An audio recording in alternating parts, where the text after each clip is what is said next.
velkomin að Rauðaborðinu á laugardagsmorgni. Þá höfum við það sem við köllum helgispjall. Fáum hingað gest sem leyfir okkur að kynna sér og við getum spegla okkur í honum eins og hollt. Og hingað er kominn Þorvaldur Kristinsson, bókmennafræðingur.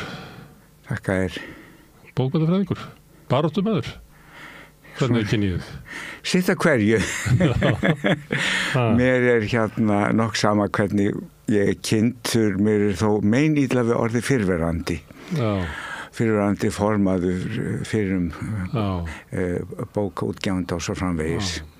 Því að það er svona verið að gefa það í skyn að þá sé lífið mínu lokið. Nei, sem það er ekki. Nei. Þú ert orðin hvað, þú ert ekki gamall, hvað segir maður? Já, ég er fæddur 1950 og ég var 75 ára að sumri. Já. Og berði aldurum vel? Já, þakka þér fyrir. Ég reyni mitt besta til þess að standa mig í stikkinu. En þetta er auðveld ár. Svona, ég er þó ekki hættu störfum. Ég vinn ennþá með ellilífeyri og ég vinni svona það bil 30-40%. Bæði fyrir sjálfa mig og aðrar. Og hefur það gott að þið verum staddir þarna megin á ævinni þinni? Hefur það gott? Er gott að vera Þorvaldur Kristinsson 75 ára? Já, 30% starfi? Það er afskaplega gott. Ég hef unnið frílans í alltaf fjórðung og tæpan og það á mjög vel við mig. Og þá hef ég tekið að með verkefni sem útgefandi, sem editor, ritstjóri, að fylgja bókum eftir frá höfundum og inn í prentsmiðju og þetta er verkefni sem ég kann og finnst gaman að og samskipti við höfunda eru góð og örvandi og svo þegar ég er upplagður þá skrifa ég minn eigin texta og ég á að baki örfáa bækur 3 ævisögur til dæmis og eitt og annað smæra og ég vinn að ritverkum sjálfur núna. Þetta skrifir hvað núna? Já. Mér finnst óþægilegt að tala óskrifið verk. það getur farið illa ef maður gerir það. Þú er eiginlega unni við það, eða ekki, að tala við höfunda óskrifið verk að með að vera að skrifa það? Við skulum segja hálfskrifið og fullskrifið verk. Jú. Þetta var ævintýri lífsmins og ég lít á þetta sem mitt ævistarf að ritstýra bókum. Ég var í 40 ár sem virkur ritstjóri, þar af 20 ára á forlagi og þetta var gríðarleg reynsla og ég var svo heppinn að þegar ég tók til starfa á forlaginu ásamt við Jóhann Páll Valdimarsson og 2 vinnir okkar stofnuðu saman forlagið 1984 og ég var þá ungur, rétt rúmlega 30 og var að læra en upp í fangi á mér komu nokkrir af bestu höfundum Íslands. Guðbergur Bergsson, Svava Jakobsdóttir, Nína Björk, Ólafur Gunnarsson og svo framvegis. Og þetta reyndi á mig. Þau voru að kenna mér frekar en ég væri að kenna þeim. Og þá var ég að mæta þessu með auðmýkt. Að ég væri hér til að læra en samt til að styðja. Og ég leit á mig á þeim árum og lengi sem eins konar öryggisvenn til rithöfunda og svo fór ég smá saman að sjá hvernig þetta verk verður til, skáldverk verður til, ekki síst við það að vinna að þýðingum því að ég gerði mikið af því að búa þýðingar skáldverka til prentunar og þegar maður er að rýna samtímis í frumteksta og þýðingu þá sér maður svona, hvað ég að segja, inn í skápana í eldhúsinu. Þú sérði inn í hausinn á verkinu sem þú sást ekki þegar þú varst að tala við Guðberg. Nákvæmlega. Þú helviti þykka honum. En Maður spyrja með að vera ritstjóri af bókum, að þetta svona næstu ósýnilegt verk, að þú veist, lestir sér þetta ekki. Það væri kannski snuðt að gefa út fyrstu drög til samaburðar til þess að við getum séð hvaða áhrif það hefði samskipti höfundarins við ritstjóran á forlaginu, en við sjáum það aldrei. Við sjáum það aldrei og vissulega væri það merkilegu fróðleikur en ekki vildi ég nú sjá slíkan samanburð opinberan því að lykillinn að baki góðu samstarfi er trúnaðarmálið. Ég aldrei til frásögum það sem gerðist milli mín og höfunda og þeir vita það. Við notum þetta blaðamenn, við notum ritstjóra og fréttastjóra. Og stundum þeir notaðir þannig að blaðamaður kemur til fréttastjóra og segir já, ég var að hugsa að skrifa þetta þarna og svo var ég að pælja hvort ég ætti að tala við þennan og svo segir fréttastjóra aldrei annað en já. Þannig hann bara grunnhlutverkið að vera eyru, ekki endilega leiðbeinandi að segja hvað heldur að fá blaðamanninn til þess að hugsa uppátt kostina sem hann hefur og bara hlusta á hann eða taka sjálfur ákvörðun hvað hann ætlar að gera. Jú, og svipa gerist í starfi bókmenntaritstjórans því að ég komst snemma að því að það vænlegra að spyrja spurninga en að hafa tjá skoðanir því að starf rithöfunda er mjög einmannlegt og ég fekk nú að kynnast í sjálfur þegar ég tók að skrifa bækur að maður er einn með sjálfum sér, hugsunum sínum og hugmyndum og erfitt að bera sig upp við aðra og þess vegna eru samskipti ritstjóra og rithöfunda mjög dýrmætt en í hlutverki ritstjórans gagnaðist með lang best að spyrja spurninga örfa höfundin til átaka og til að hugsa. Þegar höfundurinn þarf að fara með verkinu hann verður að vera vilja ángað. Já. Þetta er hans verk. Það er ekki að segja honum að fara neitt. Já, og mér finnst mikilvægt að ritstjórar ofmetnist ekki af hlutverki sínu.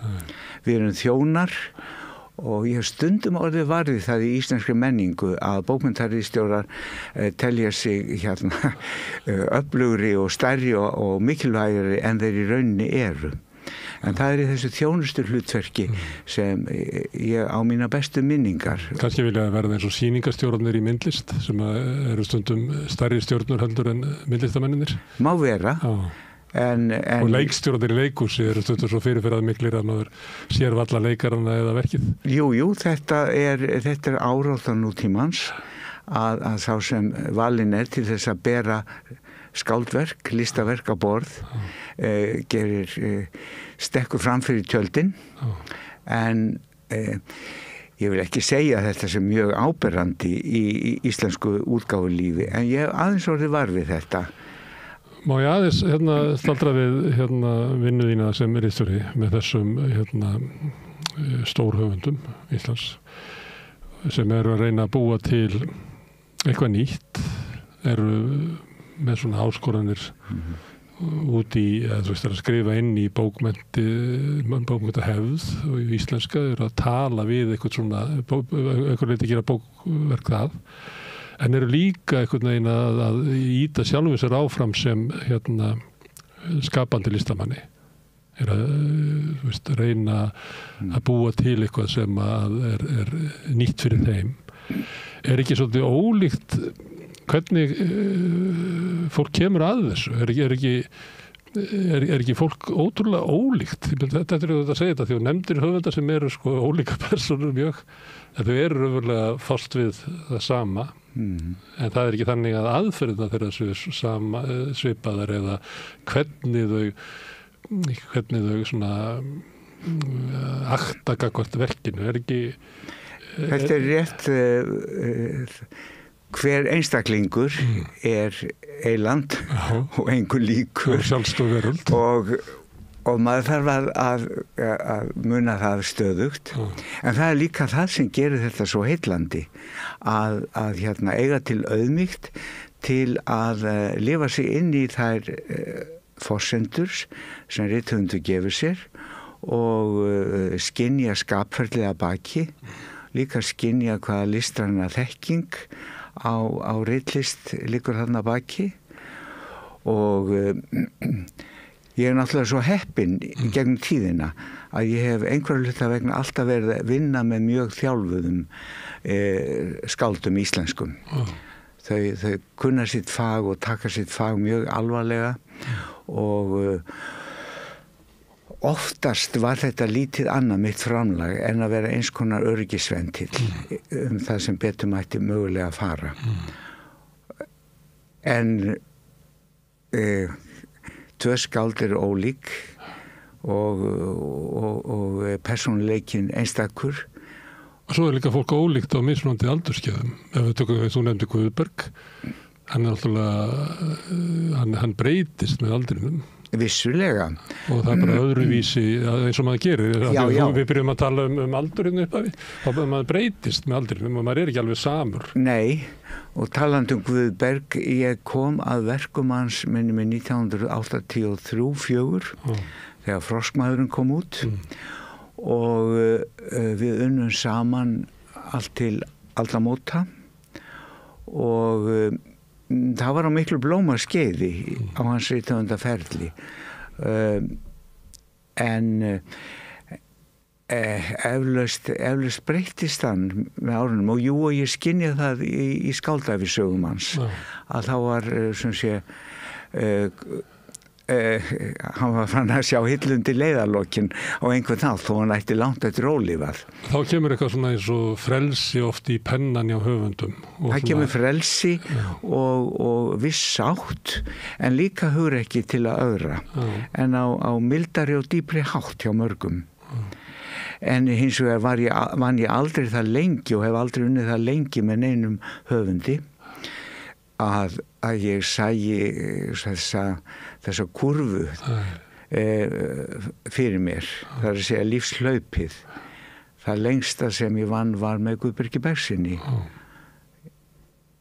Sem var sérstakur maður. Hann skrifaði myndlistargagnrýni í blað sem ég var með. Einmitt. Kom alltaf með það. Já. Og það fylgdi honum svona að maður skynjaði þegar hann labbaði einhvern veginn inn að skila af sér myndlistargagnrýni. Það var Guðbergur í húsinu. Já. Það fylgdi honum alltaf eitthvað svona, svona pílutir svona ógn. Hann var aldrei með eitthvað. Hann valdi sér svona stöðu alveg skilyrðislaust að vera svolítið utangars. Já, ekki skal ég mótmæla því. Nei. En ég á samt afskaplega góða minningar blíðan og skilningsríkan mann. En hann vissi alveg hvað hann var að gera og maður hlutaðist ekki til hans vilja og hans listrænu sýn, drottinn minn, annað hefði verið hroki. Ég nefndi þetta hvernig hann kom inn í húsið af því að það fylgdi bara, þannig að var Guðbergur í húsinu og svo skynjaði einu sinni og hún fannst þetta ekkit sérlega skemmtilegt að koma svona inn og bara þegjandi rétt þetta og þannig að ég spjallaði við hann og þá einmitt skynja maður, þetta er alveg tvennt, hvaða hugmynd samfélagi hefur mann og hver hann er. Það er rétt. Já. En hann lék sér á þessu sko. Ég held að hann hafi vitað hvað fylgdi því að vera þessi ögrandi rödd og tók því náttúrulega og sóttist eftir því ef hann var að verða of mikill augnakall allra, þá gerðist hann mjög óþekkur. Beita af sér. Rétt er og við skulum líka hafa í huga að hann er einn af þeim skáldum Íslendinga sem lifði svo lengi erlendis. Hann átti sitt annað heimili á Spáni í áratugi og sá og skynjaði Ísland að mínu viti alla tíð sem gestur. Var það með annað fótinn einhvern veginn utan samfélagsins? Já, og það var með ráðum gert. Hann sagði einu sinni við mig hefði ég verið kyrr á Íslandi hefði ég farið í hundana. Þess vegna varði ég að komast í burtu. Og það gerði hann hálf 30 1956 ef maður rétt. Og að fara í hundana í hans munni er ekki það að verða fyllibita niður í bæ, heldur að verða bara svona venjulegur það sem að Íslendingar vilja móta því í. Láta undan kröfum samfélagsins. Já, og þannig skildi ég þetta líka að hann var að tala sitt andlega líf og hvað yrði úr því ef hann hefði orðið kyrr á Íslandi. En svo man ég líka að hann sagðist hafa komið heim þarna á 8. áratugnum og bjóð þá heima lengi vegna þess hann sagði mér að hann hefði verið hættur að skynja Ísland á nógu ferskan hátt til að skrifa það. Og það líka íhugunna virði fyrir þá rithöfunda sem kveðja Ísland og búa erlendis, meðal annars til að fá vinnufrið og loftundi vangi, ef svo má segja. En þannig að þetta fjarlæðin getur skemmt fyrir það, getur orðið, þú getur fengið svona nostalgíska sín á Ísland til dæmis, eða svona okkur fjarlæga sín. Já, eða íslensk mannlíf sem náttúrulega líf eibúa, við megum aldrei gleyma því, við erum einangruð þjóð í mörgum skilningi, hvað sem tækni nútímans líður, að okkar veruleiki annar en þeirra sem búa þétt á meginlandi álfunnar. Þegar Guðbergur var að lýsa okkar samfélagi, að þá fannst mörgum mann vera bara svona nasti, lýsa svona hráslagalegu samfélagi. Já, en vissulega koma við kaunin á mörgum í bókun sínum, en að baki liggur mjög djúp hugsun og mikil ást á öðrum manneskjum og mannkynni og möguleikum mannanna. Þess vegna öðrar hann svo harkalega í skáldverkum sínum. Það gerir kröfur til mannsins. Já. Herðu, með Guðberg og skáldavísurnar, þegar við horfum tilbaka og frjálsa pennan. Þú ert svolítið á þessum aldri. Þetta á Laxness líka, þegar hann er orðinn. Ég stundum vitnaði bara í Jung og segja að fólk verði svona wise old man 64, að ég verði 64 þetta viku. Já, ég verði þeirra góður. Þetta æviskeið, þú talaði svolítið þetta, ég vil ekki vera fyrrverandi og svona, og það náttúrulega vera að vísa þú ert að vísa í samfélagin, þá svolítið verið að íta eldra fólki burtu, af því að unga fólki þarf að komast fyrir, þú ert fyrir, bara þannig að vera ítar í burtu. Já. Og það notað svona stundum óvægnar aðferð við það, að dissa bara gamalt fólk eins og hafi getið erindi, en við vorum að tala að á einhverju tiltölu æviskeiði þá náum við einhverju svona sín sem áhugaverð allavega hjá höfundum eða hjá listafólki sem nær að verða skapandi á þeim tíma líka. Sumir stranda náttúrulega bara alltaf að reyna áfram að vera ungir menn eða eins og þau voru, en sumir ná að þroskast úr einu æviskeiði yfir í næsta. Og þetta mér hefur alltaf fundist þetta löngu áður en að ég fór að nálgast þennan aldur. Fannst þetta alltaf svo áhugaverð sín sem kemur með aldrinum.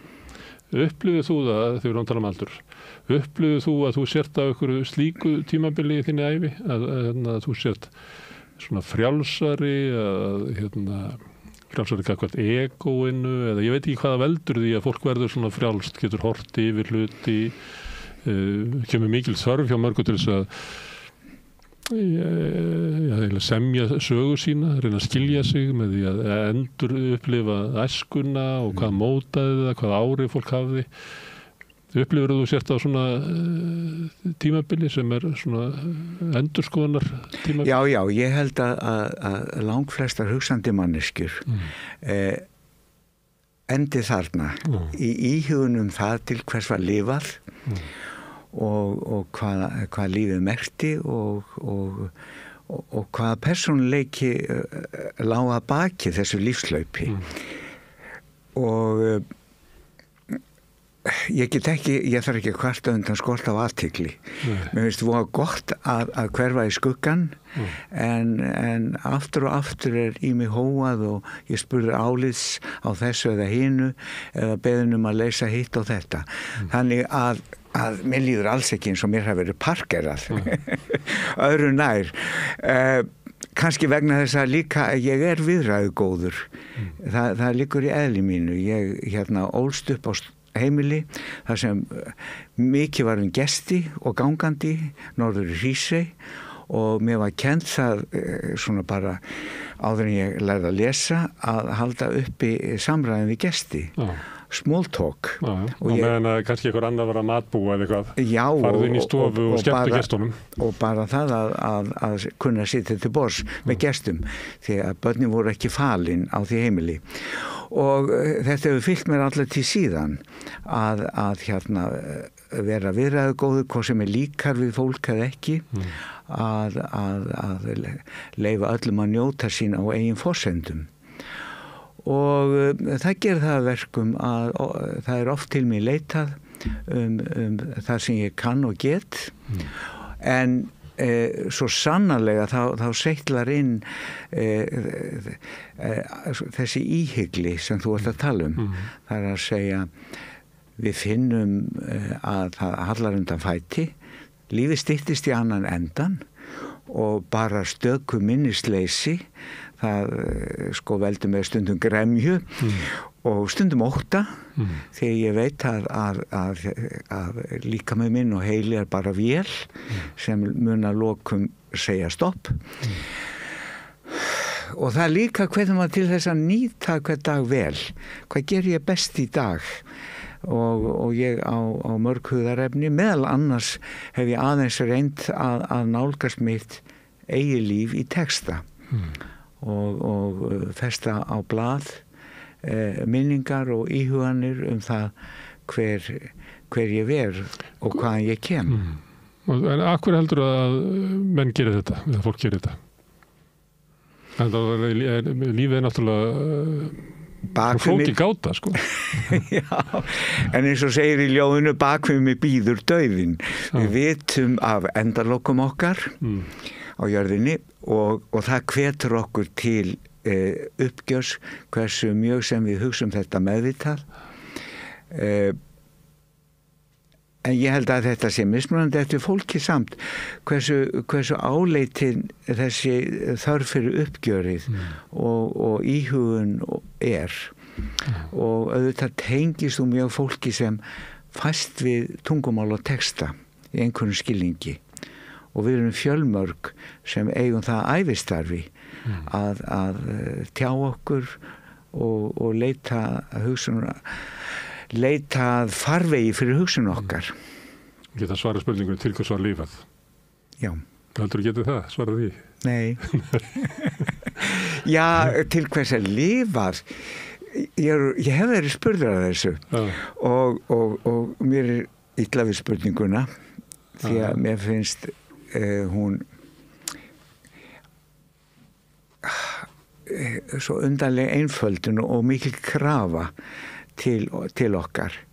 En það sem gerir mig glaðastan í lífinu, það er kannski það að ég hef stundum, og oftar en ekki, opnað glugga og dyr fyrir öðrum. Vísa leiðir. Og ég held að það sé, og ég naut þess og ég mörgum manneskjum það að þakka, mér nákomnum og óskildum, að margir hafa opnað dyr og glugga fyrir mér, vísa mig leiðina áfram. Þetta er tilgangur lífsins, þá hérna finnst mér hann góður. Að árangur okkar sé kannski mælanlegur í lífi annara sem við mátt ára á. Ef ekki að segja það. Herðu, hérna, þú nefndir Hrísa, ég reyndar að því þú nefndir líka ekki við spurninguna. Mér finnst gaman að koma með svona stóra spurningar hérna, til dæmis alltaf þegar koma prestar hérna, þá spyr ég alltaf ef að Guð er góður, af hverju er þá vont til í heiminum? Svona, sem er svona, spyr ég svo 5 ára, sko. Jú. Það er það er ástæðan svo að þessar fyrstu spurningar sem að koma, svona tilvistarlegar vangaveltur, bara 5 ára barns eða 6 ára, ég man ekki hvernig þessar spurningar byrja að rökkva fram á vörum okkar. Þetta eru spurningar sem við ráðum ekkert við alla ævina. Nei, sagt við það. Já. Það eru svo börnir skiljið þetta, sko, hvað er ekki hægt að svara. En þú nefndir í Hrísi og ég hef hérna til síðs að spyrja gestina hérna í helgispjalli, hvenær þið muna fyrst eftir sér? Hvenær þið muna fyrst eftir sér? Já, ég man fyrst eftir mér út í garði í Hrísey og bróðir minn og frænku mínar sitja í hring og ég rétt að verða 4 ára. Ég get það tímasetta síðar. Þau að binda spyrður því að frændi minn, kaupfélagsstjórinn Filippus, var alltaf að færa börnunum í fjölskyldunni verkefni og fyrir þetta fenguðu aura hverja spyrðu eins konar vasapenninga. Og spyrða fyrir? Spyrða fyrir fisk þegar þú spyrði saman 2 fiska og hengir á hjall. Og ég þarna að vappa í kring ásamt frænku minni sem var árinu yngri og frændi kemur út að tröppur og horfir yfir hópin og gengur svo yfir til okkar og horfir á krakkana sem eru þá sennilega 10, 11, 12 ára þar bil og beygir sig svo niður á hnén fyrir aftan dóttur sína og sýnir henni hvernig maður bindur spyrðuhnút með einni samfelldri hreyfingu. Og ég horfa á þetta 30 ára og síðan kann ég spyrðuhnút. Það verður enginn kennt mér hann síðan.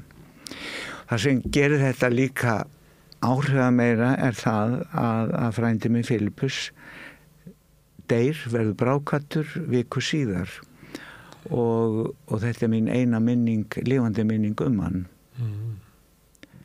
En ég á líka fleiri minningar sem ég hef ég hef farið aftur fyrir minn meðvitaða tíma í sérstöku bragði eða triksi sem heitir lífandun og með því að ofanda þá hægt að rjúfa meðvitundina og opna leið inn í dulvitundina og ég var afskaplega gaman að slíkum tilraunum og þar þaðan geti dregið minningar mín fyrstu ár og meira að segja mína fæðingu þegar ég endurlifði fæðingu mína í þessari lífendun og það var mikið léttir. Af hverju? Að lýsa þessu á vissan hátt fölsun því þetta er minning án orða, án hugsunar. Þetta eru bara kenndir og ég endurlifi það að fara í gegnum þröngan veg með ægilegum þrýstingi og það eru leggöng móðurinnar og síðan upplifi ég mikla sviftingar, mér er snúið á alla enda og kanta og svo er ég slegin utanundir og þá vakna ég og öskra og ég held að ég er nokkuð viss það að þetta er eini löðrungurinn sem ég hef hlotið í lífinu þarna á fyrstu mínútu lífsins. Það var bara velkomin í heiminn, löðrungur. Velkomin í heiminn. Ég sagði móður minni aldraðri frá þessu og hún sagði já það þurfti aðeins að berja þig, dangla í þig til þess að koma þig til lífsins. En þetta hafði mikil áhrif á mig því að mér létti ótrúlega við það að fá þessa minningu upp á yfirborðið og staðsetja hana einhvers staðar í mínu meðvitaða lífi. Áttu þá við að hún hafi fyllt þér á þess að þú hafi verið vitað af því og hún hafi haft áhrif á þig, það er svo þessi fæðing? Mig grunar það. Og hvernig áhrif? Ég veit það ekki. Þetta er eitt af, við eigum ekki að svara öllum spurningum, dulvitundin skamtar okkur, meðan hans í gegnum drauma og þarna skamtaði mér minningu sem hún taldi mig mann til að bera og lifa með. Þú ert annar maðurinn sem mannst svona langt. Ég spyr alla þessu. Ég er að gera svona félagsfræðilega rannsókn í leiðinni. Jú. Og þú ert annar maðurinn sem mann eftir fæðingunni. Já, en það kom ekki sjálfkrafa eins og ég segi að þurfti ákveðin brögð til að fara svo langt aftur. En í hvaða heim var þetta barn að koma? Hvernig var fjölskyldan þín? Ég hef alltaf verið umvafin ást og ég átti bróður sem var 6 árum eldri og er dáinn núna og þar að leiðandi þá var ég alin upp sem engabarn þegar ég hugsaði tilbaka. Bróðir minn var duglegur og hvatvíst strákur og sjaldan heima, alltaf athafnar í athöfnum og blandaði geði. Ég fór lítið að heima sem lítill drengur og lifði með mínum fantasíum og litlu leikjum, en ég efaðist aldrei það að ég væri elskaður. Og ég áttaði mikið á þessu fyrir ég var að sjálfsögðu orðin fullorðin að ég var velkomin. Ég spyr nefnilega líka að þessari spurningu, hvort að upplifa það að verið elskaðir og velkomnir. Já. Og þú upplifið það sannlega. Já, ég var umvafin umhyggju, ekki bara foreldrar minna og bróður, heldur líka stórfjölskyldu sem bjóð þá í Hrísey og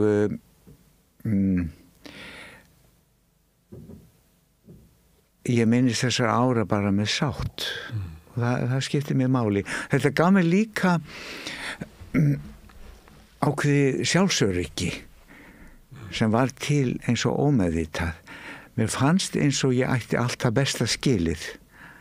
Ég man að einhver tíma ég hef sennilega verið á 7. ári því ég ekki farin að læra að lesa og heim til okkar berst tímariti 19. júní sem blað Kvenréttindafélags Íslands og pabbi lyfti blaðinu og hlær framan í mig og segir þetta blað til 19. júní og það þér til heiðurs því að ég fæddur þann dag og ég trúði honum auðvitað gefa Íslendingar út blaðni til heiðurs. Skammaðist mig svolítið svona aðeins seinna þegar ég áttaði mig á einfeldni minni en þetta viðbragð að búast alltaf við því besta hefur alltaf fylgt mér. Stórfjölskylda í Hrísey, getur aðeins lýst þessu að því að þú varst fyrsta minningin sem að þú manst með meðvitundinni, þá voru þetta frænkur þínar og frændur sátu í hóp og þetta leit svona út eins og ég veit ekki, þetta á reynsendu eitthvað, stór fjölskylda. Hvað var þarna í Hrísey? Nú þetta mest svolítið mikið af sumarhúsum meðal annars svona fólki skapandi fólki. Á þessum árum bjuggu tæplega 300 manns í Hrísey á 7. áratug aldarinnar. Höfðu verið fleiri því að þetta hafði verið mikið síldapláss, stór útgerðapláss og þegar faðir minn var að alast þar upp þá voru þarna á sumrin það byrja 600 manns og dansa á hverju kvöldi þegar síldabátar voru í höfn. Þetta var liðin tíð þá en í Hrísey bjuggu 3 bræður, faðir minn og föðurbræður. Við áttum frændar á Akureyri, frænku á Dalvík og þetta fólk hittist á hátíðum og við fjölskylduboð og fjölskylduathafnir eins og ferminga til dæmis. Ég á sterkar minningar fermingaveislur í Hrísey þegar öll mín föðurfjölskylda kom saman. Faðir minn var kaupfélagsstjóri IKEA á þessum árum og stýrði ekki bara verslun kaupfélagsins, heldur líka útgerð sem þar var rekin, frystihúsi og hliðstæðum greinum, salthúsverkun og beinaversmiðu og öðru slíku og umsvifin voru mikil. Aukast var hann oddviti, hann sóttist aldrei eftir völdum en honum voru fengin völd. Hann var maðurinn Hann var maðurinn og hafði tekið við af þessum föðurbróðum mínum, Filippusi, þessum hlutverkum þegar sá var bráðkvaddur sumari sem ég varð 4 ára og þetta var músikalsk fjölskylda, föðurfjölskylda mín og mikið sungið, mikið spilað þegar fólk kom saman. Ég mætti í kirkju með foreldrum mínum þegar messa var, venjulega einu sinni í mánuði því að pabbi og föðurbræður mínir sungu í kirkjukór Það minn söng held ég í kirkjukór í hálfa öld og karlakórum og það þýddi lítið að spyrja hann að því hvað presturinn hefði sagt.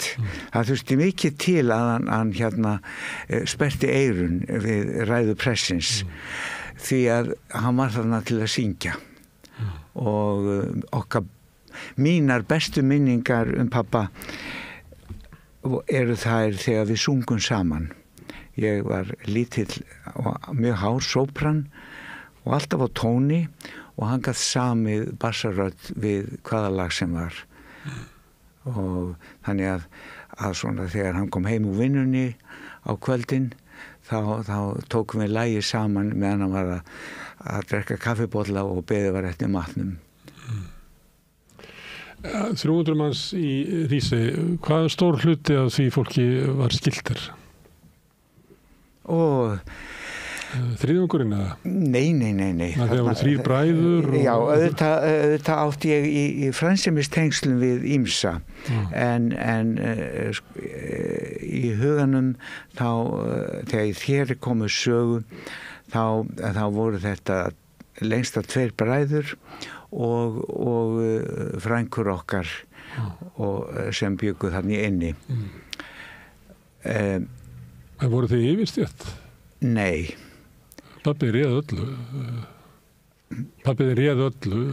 Nei, hann var þjónn allra. og ég sá stundum lítið á honum því að hann var á fundum kvöld í hreppsnefnd leysa málefni hreppsins og þau foreldrar mínir þau urðu aldrei efnafólk meðal annars vegna þess að við höfðum svo þunga ristnu og það komu allir til okkar gestir úr öðrum byggðarlögum.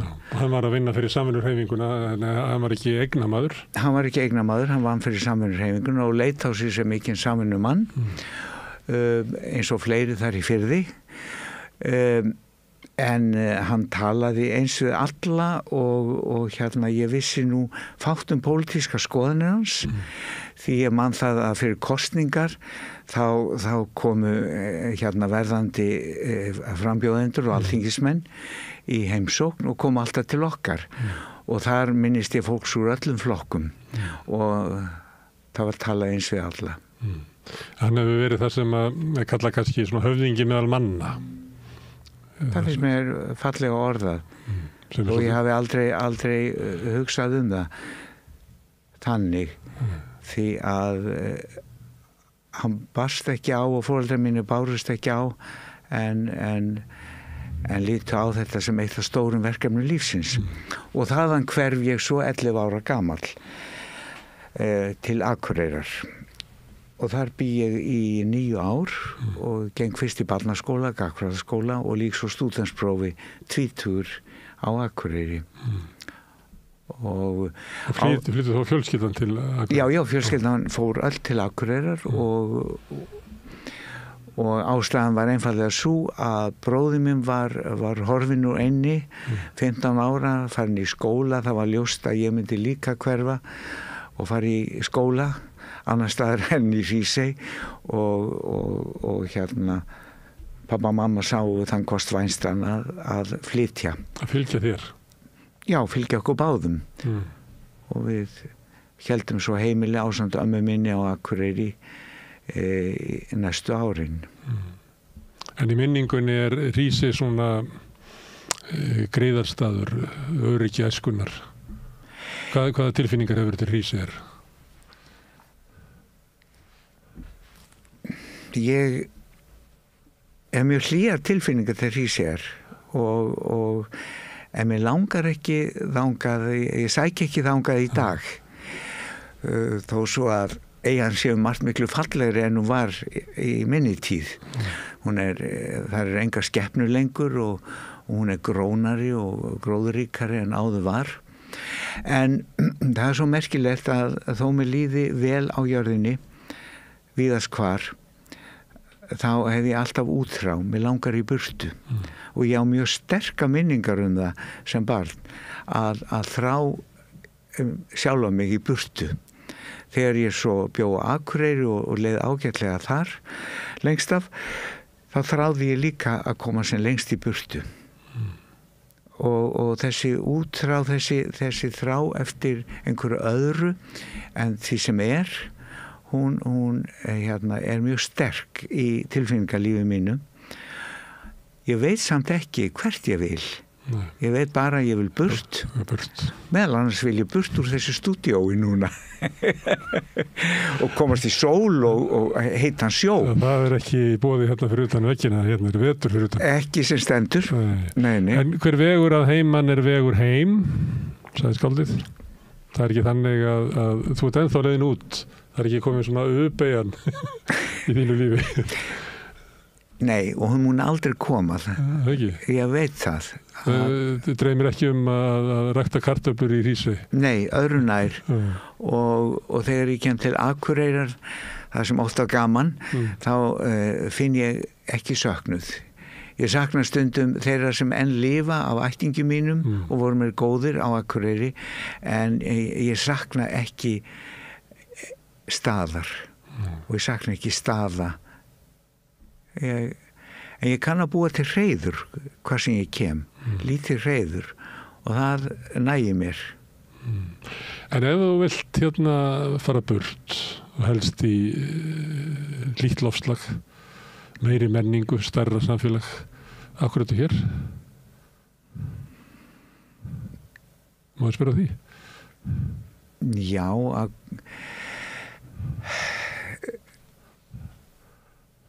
ég gerði þetta á þeim árum þegar ég var hreyfanlegastur í lífinu. Ég bjó í Kaupmannahöfn og kom úr skápnum sem hommi í Kaupmannahöfn. Þegar ég stóð á 30, ég kom seint úr skápnum og var jafnframt í námi, en vissi það að ég myndi hverfa heim að lokum, því að þetta var fyrir daga internetsins og ég hafði, mín menntun snerist íslenska tungu og bókmenntir, og á þeim árum var í rauninni ógerlegt að starfa erlendis nema í örfáum útvöldum stöðum en maður ætlaði að sinna sinni sérmenntun. Þannig að ég vissi það að ég myndi hverfa að lokum heim og gerði það, og það var hörð ákvörðun. Ég vissi það líka vegna þess að ég hafði starfað að málefnum homo og lesbía í Kaupmannahöfn. Ég var einn af aktivistunum og stóð mig mjög vel þar. Ég vissi að það er líka hlutskiptið mitt á Íslandi. En svo þegar ég kom til Reykjavíkur og gaf mig til kynna sem hommi og fór að taka þátt í samfélagsumræðunni, meðal annars í þeim fjölmiðlum sem þú komst að á þeim árum, þá mætti mér högg sem voru harðari en ég hafði búist við. Og þá hugsaði með mér, á ég að fara tilbaka, á ég að endurmennta mig, en ég var komin á fertugsaldur, ég var þrjóskur að upplagi og þolgóður margt, og ég hugsaði með mér, nei, ég verð kyrr. Ég ákvað að gerast ekki það sem þá að kalla kynferðispólitísku flóttamaður. Heldur reyna að gera það besta úr lífi mínu í Reykjavík, og það tókst. Mér tókst að vinna með sess, mér tókst að sigrast á fordómum í félagi við aðra, því tímarnir breyttust, og smá saman kom svo að ég fann til öryggis. Hvað tók það langa tíma? Hálfan til heilan áratug. Þú kemur til landsins eitthvað svona 84 eða eitthvað? Nei, ég kem 1982. Hafði þá verið í 4 ár erlendis. Og blandast strax inn í og tekur þátt í baráttu samkynhneigðra. Já. Má ég spyrja hérna Þorvald 82, 83, 84 á þessu tíma. sem að taka þátt í baráttu með þeirri von að geta breytt samfélaginu og stöðu sinni inn í samfélaginu. Svona væntingar þínar árangurinn, að þetta skiptir máli fyrir allt baráttu fólk. Væntingar þínar þá hversu hratt þetta gengi og svona. Voru þær ekki raunverulega meiri heldur en að raun var á því að okkur svona tamt alltaf að líta á baráttu hommana sem svona rosalega sigursögu með svona svolítið einfaldur bogi sem búin að festa sig einhvern veginn í sessi í sögunni? Jú.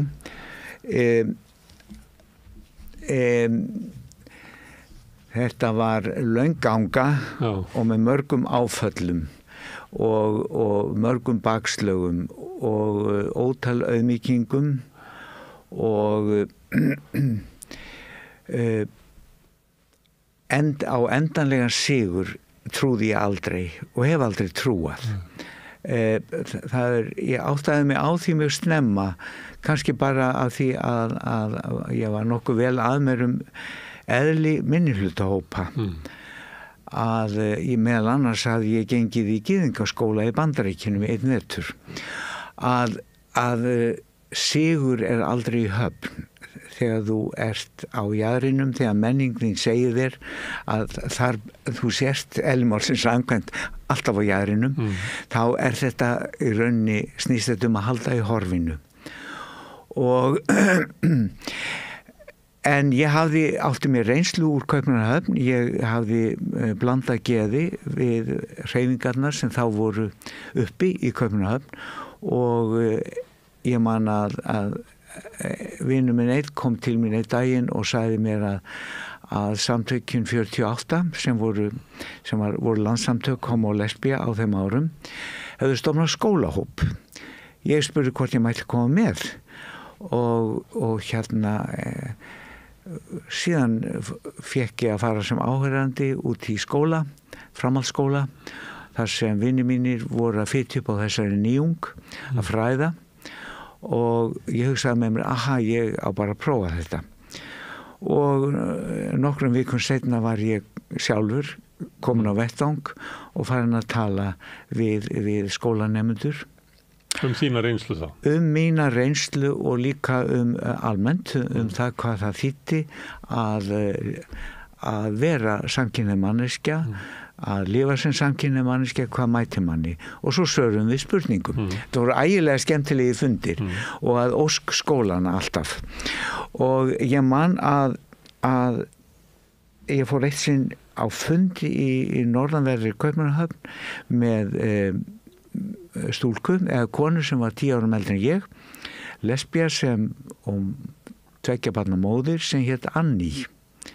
Og við hófum fundin og allt gekk ógurlega vel og við sögðum okkar sögu og kvöddum svo og þegar við löpum út þá segir Annie, gerðu þig grein fyrir því hvað gerðist?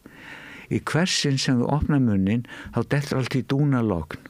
Þú hefur einhverja þá aðferð eða tækni sem veldur því að fólk hlustar. Það kemst ekki hjá því að hlusta.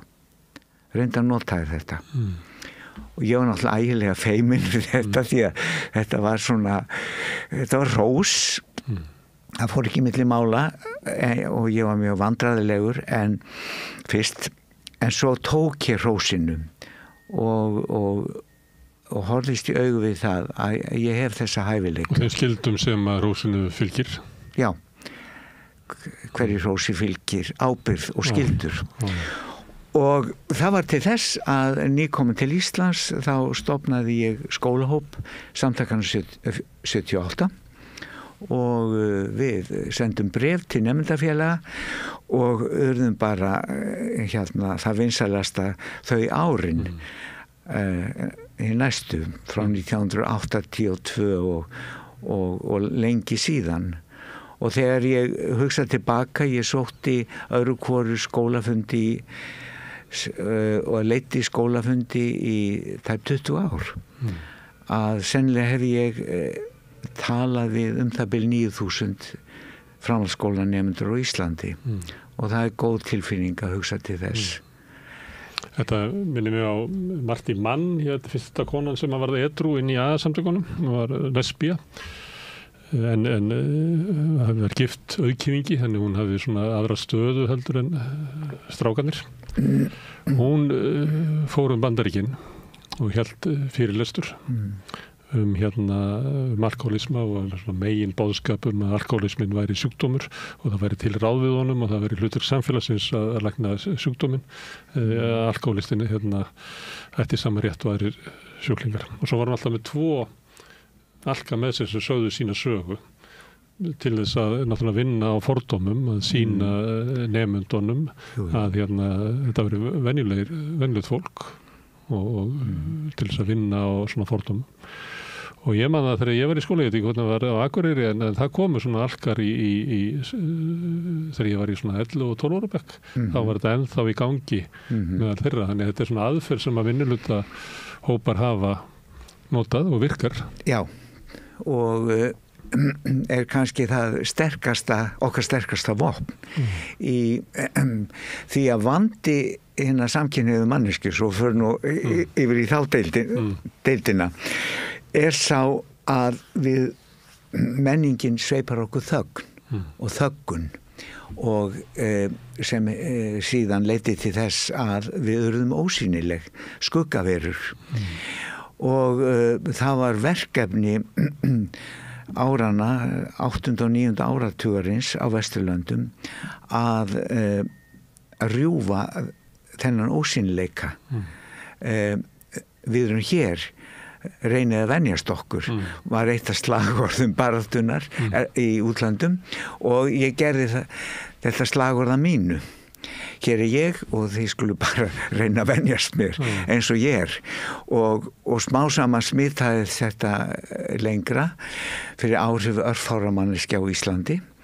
Við vorum nokkur mjög merkilegir brautryðjendur á 9. áratugnum og síðan spratt upp heil ný kynslóð þegar komið var fram undir 1990 fólk sem ég dáist mikið að og gaf þessari hreyfingu mjög mikið. Sem að komu miklu yngri út úr skápnum heldur. Miklu yngri hafðu kannski orðið fyrir vægari höggum en á móti kemur að bæði þau og ég, við lifðum fyrstu ár alnæmis í heiminum sem voru grimm ár og eru sérstakur kapitúli í þessari sögu. En ég ætla aðeins að draga við aftur aðeins í æskuna, en svo fyrir við aftur yfir í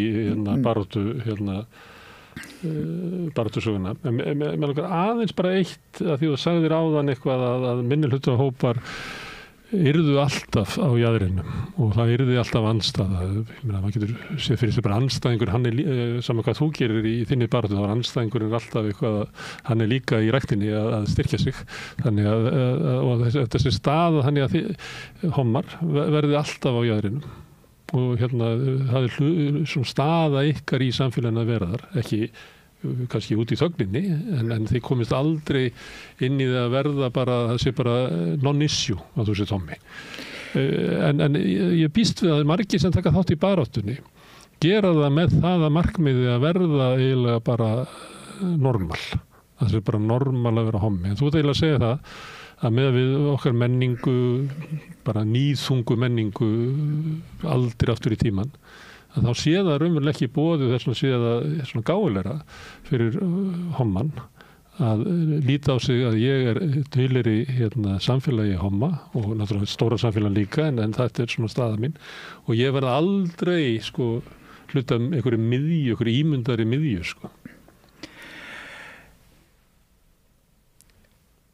Ég held að mjög margir samkynhneigðir, konur og karlar á Vesturlöndum í dag skynji sig sem miðlæg og eigi sömu möguleika og aðrir á því að lifa og dafna og sjálfur upplýja mig þannig svo sannarlega að ég á kost á öllu því sem ég þrái og leit eftir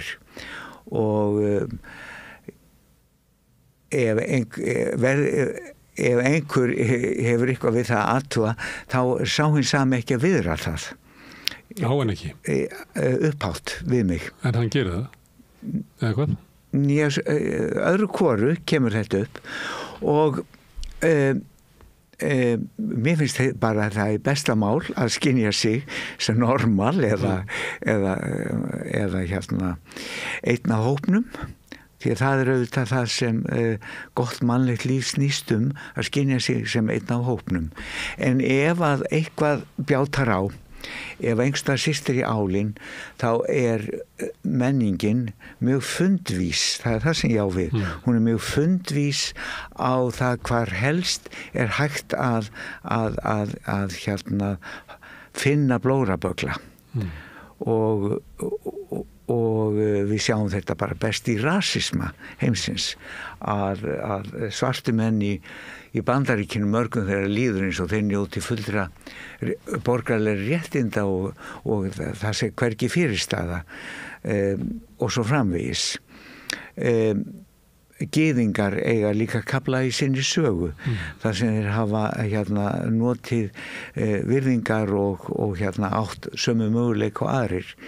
En ef að fasisminn eða valdasýkin þarf á vopnum að halda til að styrkja sig, þá býr hún alltaf til blóraböggla. Og það getur breyst á einni nóttu bara. Og það getur breyst á einni nóttu. Og bara íslenskur verkalýður, ómennta fólk á Íslandi.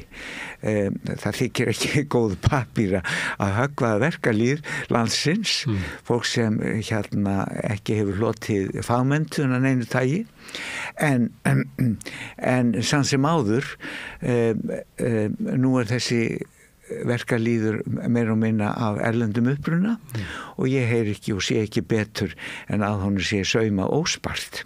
Og hann er inn í myrkrinu? Jável þó að hann standi undir hérna velferð okkar að miklu leyti og eins og ég er þakklátur fyrir það að fyrir þann sýnileika sem samkynhneigt fólk eignaðist og þetta kollektíva hugrekki sem við eigum, því að við höfum öll samanest í miklu hugrekki og miklu stolti. Þá skulum við líka vera á varðbergi því að enginn veit hvernig veður snýst. Og aðeins spyrja meira út í að tilheyra hópi á jaðrinu með minnihlutahópi sem er minnihlutahópur og verður það. Að sóknin eftir því að verða normal og fá svona viðurkenning og verða eins og hinir. Stundur rekst maður á það hérna, fólk úr hérna, hópmannsamfélaginu fyrst og fremst, líka svo sem lesbjur, er að tala að þessi þrá að verða eins og hinir hafi raunverulega, þá hafi hópurinn svona fórnað sinna eigin menningu, sinna eigin kultúr, sem að var kannski byggði svolítið á því að vera hafnað og vera á jaðrinum, en þá voru svona önnur gildi til lífsins og eitthvað fleira sem að voru. Maður heyri stundur svona óma þessu að þráin eftir því að vera viðurkenndur, að þá missur eitthvað í leiðinni sem að kannski var bara meira virði, bara, ég meina, hvernig er þessi miðja? Má ekki bara miðja vera þannig jaðarinn og hitt streit fólkið er bara afvegaleitt og er hérna með kolvitlaust gildismat? Ég hef auðvitað íhugað þetta á langri leið og ég man það að þegar umræðan hjúskap og fjölskyldurétt kom fyrst til umræðu á 9. áratugnum á Norðurlöndum og reynda víðar, þá hugsaði með mig, nei, þetta er bara eftiröfnina borgarlegu lífi en ég hugsaði með mér, kannski gerði þetta okkur líka gott á þess að ég sjáu það og ég dró mig í hlé frá baráttunni í örfá ár meðan þessi umræða var að svona ferðast áfram. Svo gerðist það 1996 að lögum staðfesta samvist voru samþykkt á Alþingi, okkar fyrstu hjúskaparlög með miklum takmörkunum og þegar ég birtist í borgarleikhúsinu til að fagna með vinum mínum þá þakkaði ég fyrir það að hafa ekki staðið gegn þessu því að ég sá gríðarlega gleði, ég sá sjálfstraust sem ég hafði kannski aldrei séð áður og hugsaði með mér þetta nú sennilega drúgari ávinningur en sú næturmenning sem við áður áttum. En kultúrin ekki bara næturmenning. Nei. Þetta gríðarlega stór og mikill kultúr. Vissulega. Í talum ekki í listum. Nei, og ég sé ekki eftir á að hyggja að við höfum glatað neinu. En við höfum gefið fólki val um það. Sjálfur ég einhleipur. Ég held mér dytti aldrei í hug þó ég ætti þess kost að ganga í hjónaband með karlmanni. Ég ól upp barn, stjúpbarn og á sínum tíma og þótti mjög vænt þá reynslu og vildi ekki ánum að vera en ég hef aldrei þráð að geta börn og eignast börn. Þvert á móti þá nýt ég þess með mikilsta frelsi sem ég hef sem án fjölskyldu, sem einhleypur maður og án barna. Það hefur gefið mér greiðlegt rými og mikinn tíma. En ég sé ekki að menning okkar hafi glatað svo sem einu eða neinu við það að við tókum eignuðums kost til dæmis á fjölskyldu öryggi. Þeir sem þrá fjölskyldu, þeir sem þrá börn eiga þess kost og það þeim eiginlegt og ég studdi til dæmis á sín tíma og vann náttúrulega að til dæmis réttinum til ættleiðinga og tæknifrjóvgunar á Íslandi og mér finnst þú að gaman þegar ég að mæta mærum með þessi börn og sjá þau vaks úr grassi því ég sé hamingju annara og við megum aldrei gleyma því að hvernig sem manneskjurnar fara að því að finna sína hamingju þá það hamingja sjálf sem skiptir máli. Flest fólk alið upp og á sína dýrmætustu minningar fjölskyldulíf, benskunar og að reprodúsera eða endurtaka slíkt fjölskyldulíf mjög eiginlegt öðrum. Ég ólst upp í hamingjusamri fjölskyldu en ég þrá ekki að skapa slíka fjölskyldu sjálfur og ég á val þetta. Og þetta hefur ekki rýrt að mínu viti til dæmis menningu homma sem ég þekki best. Eflaust hefur hún breyst margt. Ég sé til dæmis að skáldskapur og myndir kvikmyndir fjalla verða svolítið einhæfar eftir því sem árin líða. Þau fjalla mjög mikið þetta að koma úr skápnum eða gefa sér til kynna þetta átak sem það öllum manneskjum ævinlega en við eigum val og það það sem máli skiptir. Það nefna núna svona kvikmyndir þá að tala svona að ég meina hommar og lesbíur eru meira ábyrrandi í bara kommersial bíómyndu frá Bandaríkjunum. Þetta segja svona sú mynd sem að gefin úr þeim menningarafurðum sé svona einhæf og að sé svona einhvern hólf sem að hommin í myndinni yfirleitt eins einhvern veginn, þetta sé ekki mjög frjór vettvangur svona til sjálfsköpunar. Ég held að hann sé mjög frjór og dýrmætur fyrir þá sem að stíga sin fyrstu skref. Ég horfi til dæmis á Heartstopper kvikmyndirnar sem á Netflix og síðar í bókum og eru gríðarlega vinsælar víð lönd og hugsa með mér bara, ég hefði nú átt kostað þessu þegar ég var 16 ára. En það færra og reynda mjög fátt listaverk, bækur, skáldsögur og kvikmyndir sem glíma við þetta hlutskipti á dýpri nótum. stökkusinnum sjáum við myndir sem eru mjög hispurslausar, til dæmis fjöllindi okkar hommana. Vegna þess að við vorum til hliðar við samfélagið, þá eignuðumst við menningu fjöllindis. Við skiljum ekki monogamíu, einhvæni og á sama hátt og aðrir. Og sá arfur hefur lifað. En mér virðist að samt ennþá vera eilítið feimnismál í sterkum listaverkum. Fá listaverk taka á þessari staðreind sem bæði blíð og grimm í senn. Mér fannst verk sem sett upp Árni Pétur og fleiri sem fjallaði eiginlega, mér fannst svona svolítið næstu sjálfsæfilslegt verk hans maður af svipari kynslóð og þú.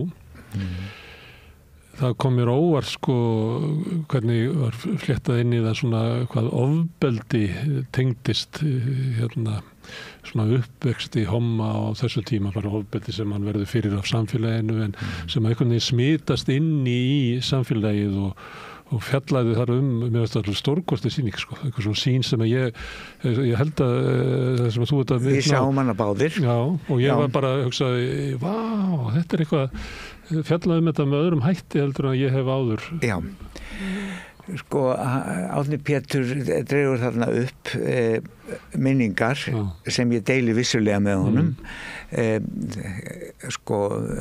Við erum á sömu kynslóð, við erum nánast jafnaldrar og það að raungera eða gera lífsitt sem samkynhneigð manneskja veruleika árum áður, þetta var grimm reynsla. Bæði ofbeldi utanfrá og líka niðurlægingar innan hópsins. Og margt af þessu lifir ennþá. Gay bashing, það er að segja ofbeldi. Sem niðurlægingi sem verður fyrir í samfélaginu og kannski skömmin sem berð gagnvart eigin kenndum sem smitast á inn í samskipti þín sem eiga að vera nánustu samskipti þín við aðra manneskju. Ó já, allt þetta er samofið.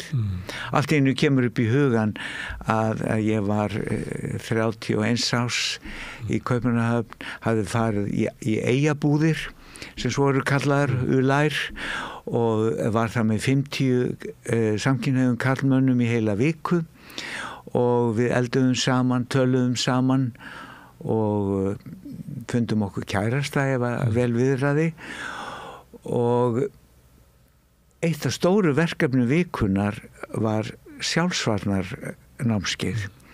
Við kölluðum til sérfræðingi í sjálfsvörnum og slagsmálum frá London og hann kenndi okkur þau brögð sem maður þarf að kunna til að berja frá sér en maður er settur upp að vegg einhvers staðar og ég kann þau brögð ennþá.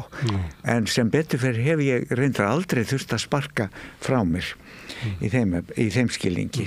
En þetta þannig var tíðarandinn og auðvitað litaði þetta að vera alltaf í sjálfsvörn eða vera viðbúin höggum, það litar tilfinningalíf okkar á einn eða annan hátt. Já, mér finnst þetta merkilegt, ég hafði bara ekki fattað þetta fyrir en ég sá þetta þarna hjá Árna Pétri. Já.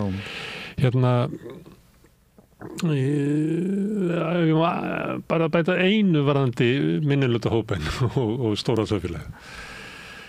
Við þekkjum það Íslendingar að það er svona rosaleg þegar við svo fá kannski, frekar kannski Íslendingar heldur en fólk á stærri þjóðum sem að rúma kannski það sem að minni hlutar geta verið bara stórir sjálfstæðar menningar innan annara menningar. Við þekkjum það sem Íslendingar að svona tilneying að við erum að tala okkur og við og eins og við getum komist að einhverju svona sameiginlegri niðurstöðu að við séum ekki ólíkt fólk með ólíka hagsmuni og ólík lífsvið og eitthvað fleira og við unum okkur ekkert sérlega vel í því að vera með margbreytilega skoðanir er sterk tilneying í hópnum að við komist að einhverju svona sameiginlegri niðurstöðu og þess vegna getur verið erfitt að vera annarra skoðun. Það getur eitthvað staðið upp í stræt og kallað á þig helvítis hommiðinn en það getur líka eitthvað kallað á mig helvítis kommiðinn og eitthvað svona því að við pössum ekki inn í það. En á þetta ekki líka við að því vorum að tala svona ólík viðhorf innan samfélagssamkynhneigðra. Ekki svolítið sterk tilhneiging hjá ykkur að þið hafið sameiginlega afstöðu til hjónabandsins, til ættleiðinga, til ýmissa mála hvert hreyfingin eigi að fara, sem kannski óraunhæft að hreyfingin hafi, því að við hugsa þetta kannski sama, við getum hugsað með kvennarhreyfinguna sem enn stærri, að það rosaleg svona tilhneiging til þess að reyna að finna eitthvað svona sameiginlega afstöðu til allra hluta sem kannski bara óframkvæmanlegt, því að það geti leitt til svona smættunar, að við ætlum bara að vinna það sem allir eru sammálum og þá erum við kannski skiljum við eftir eins og þú svona, finnst mér vera svolítið að kalla í eitthvað svona endurnýjun kalla eftir svona listaverkur sem fjalla til dæmis fjölindið og eitthvað fleira sem að fittar ekki inn í hugmyndunum að þeir séu bara normal og séu bara alveg eins og við nema að þeir veljið ykkur ástvinni með öðrum hætti en séu alveg eins byggðu eins og við að þeir eru það ekki alveg og þar alveg eru svona ákveðin svona þætti sem bara jafnvel baráttan getur ítt frá sér vegna þess að í baráttunni svo mikil löngun að við séum samstíga og sammála og að taka sáttina fram með sannleikarna. Ég eitthvað orðið þetta? Já, þetta er mjög áleitið, ekki síst með lítilla þjóða eða undir okkar hópa. Þú lýsir þessu mjög vel og ég hef oft hugleitt þetta í gegnum tíðina. Ég man þegar ég kom fyrst til Íslands og áttaði mig á því að samtökin 78 voru byggð upp með stjórn og félögum sem áttu möguleika á því að tjá sig á félagsfundum og aðalfundum. Ég hafði kynst flötum grasrótarhreyfingum í Kaupmannahöfn og Árósum og þar sem andstæðar skoðanir voru virtar og svigrúm til frávika innan hópsins. Svo man ég það líka þegar ég fór að taka þátt í réttinu til fjölskyldulífs, það sé hjúskaparrétti og ættleiðingarrétti, að einhvers staðar inn í mér fannst mér eins og ég væri að skilja eftir útundan stóra hluti af sjálfu mér. Meðans vegna þess að persónulega hafði ég ekki áhuga á hjúskap og ættleiðingum. En ég held að þetta sé eitt af verkefnum framtíðarinnar að gefa svigrúm í samræðu minnihlutahópa eins og hinsegin fólks margbreytileikan og frávíkin og leif okkur það. Ég þótti sjá útundan mér að innan samfélaginu 78 væri boðið upp á ekki fyrir alls löngu umræðu kvöld fjölkæra eins og það heiti nú. Það er bara fjöllyndi á í ástum á mínum dögum og ég fagnaði þessu. Þau eru greinlega komið það langt að þau hafa efni á þessum fjölbreytileika sem stríður margt gegn borgarlegum hugmyndum ástir, kynlíf og samfélagsábyrgð. En betum á ef duga skal. Ég held að við þurfum að skynja miklu betur en við gerum í dag margbreytileika okkar þarfa, okkar tilfinninga. Annað dæmi er til dæmis það þeir piltar sem stunda vændi. Þeir hafa allir verið feimnismál á Íslandi en þeir eru til. Og hvað er að gera? Draga þá út úr þögninni? Ég vil gjarnan draga þá líka út úr þögninni. Svo sannarlega vil ég það. Ég vil draga sem flest út úr þögninni því að ég held að þessi varnarstaða sem einkenndi 9. og 10. áratuginn og kannski lengi síðan, það er að segja að við þegar sagt að við erum alveg eins og þið, það bara þessi litli munur að við eigum að hafa hugrekki til að skoða margbreytileikann og játast honum og gefa hverjum sem rými. En þetta snúið mál því að sú tilfinning að standa í minni hluta, standa í varnarstöðu þrýstir slíkum hópum alltaf samanber kvennahreyfinguna sem þú tekur dæmum og það sama gildur hreyfingu hinsegin fólks.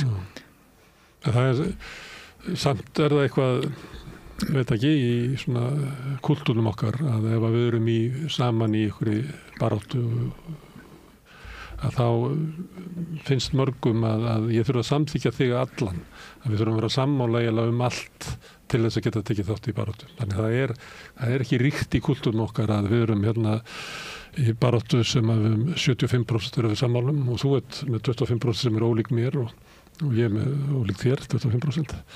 Að við einbyttum okkur að þessu 75%. Það er einhvern veginn í kultúrum okkar að fara að peksa þessum 25% og slíta okkur í sundur, sko. Ég kosta þér og gott dæmi þetta að hugtaki minnihlutastjórn í stjórnmálum hún óvissandi á Íslandi vegna þess að við kljúum okkur í skýrar fylkingar en ég hef engar hvað mína hreyfingu snertir hreyfingu hinsegin fólks og það standa homar og lesbíur náttúrulega hjartanu næst.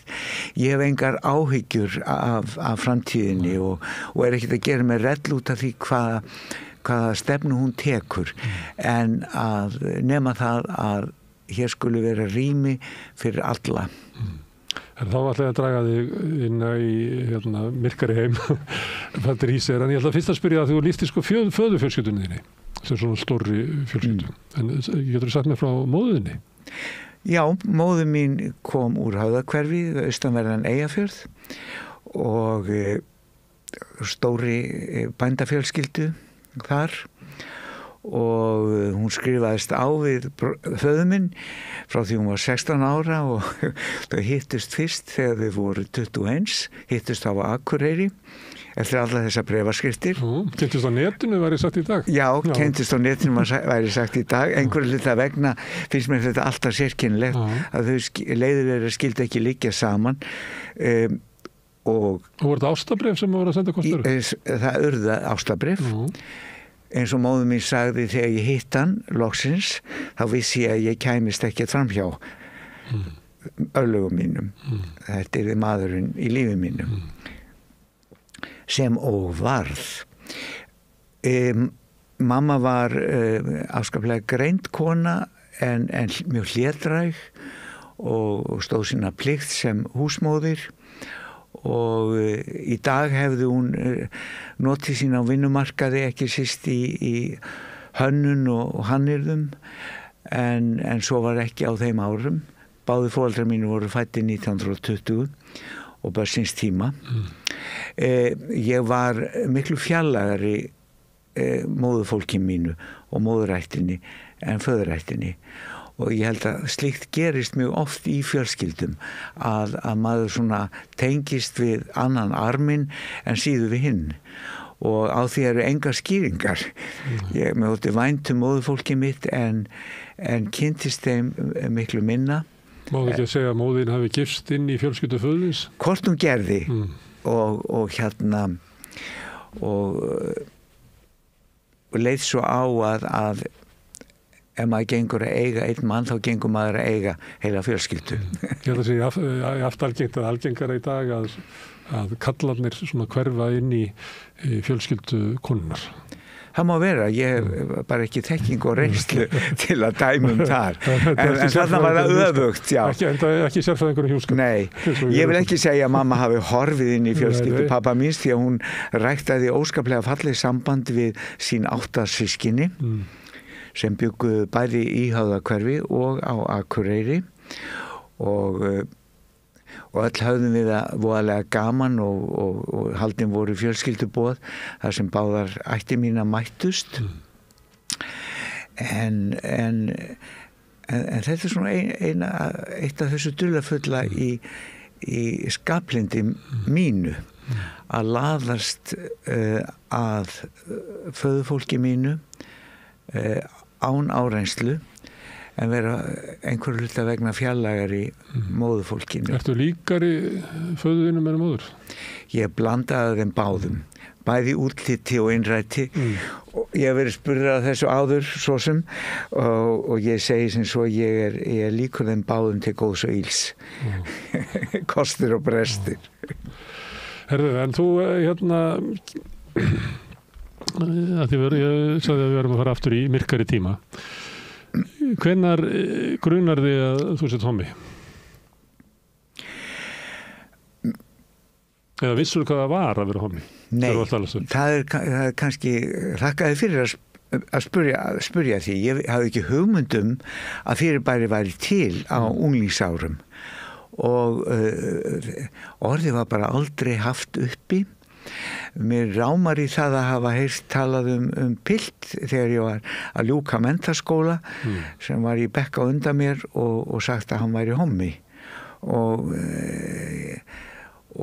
meira vissi ég ekki og hugsunin leitaði ekki á mig vegna þess að það sem ekki er talað það er ekki til og En hafið þú ekki kenndir til drengja? Jú, ég horfist í augu við það ég horfist ekki í augu við það en ég á minningar það að hafa örvast kynferðislega af karlmönnum og myndum af karlmönnum og þegar ég horfi á nektarmyndir í bíói það litla sem við sáum á þeim árum þá horfði ég á karlmannskroppinn, ekki konuna. Það sá ég ekki fyrir löngu síðar.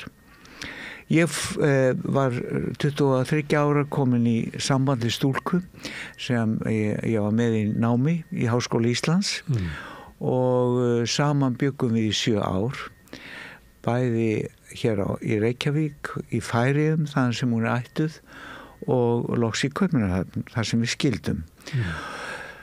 Og það sem varð til þess kannski, eitt er að vita, annað er að horfast í augu við vitneskju sína.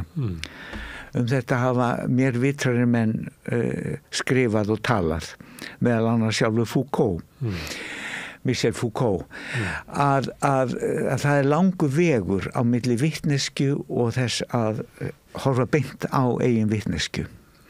Hvernig þá? Því að stundum er sagt að munur á þau vita og vita. Getur þetta ekki dæmi bara að vita allir að þú átt ekki að reykja en þú getur reykt á með veist að þú átt ekki að reykja en þú veist það raunverulega ekki fyrir þú hættir að reykja. Þetta er ekki bara absúrt dæmi annað, en hvað áttu við með að vita og vita? Þetta er spurning raunsæi að færa í hugsanir, í orð við sjálfan sig og aðra.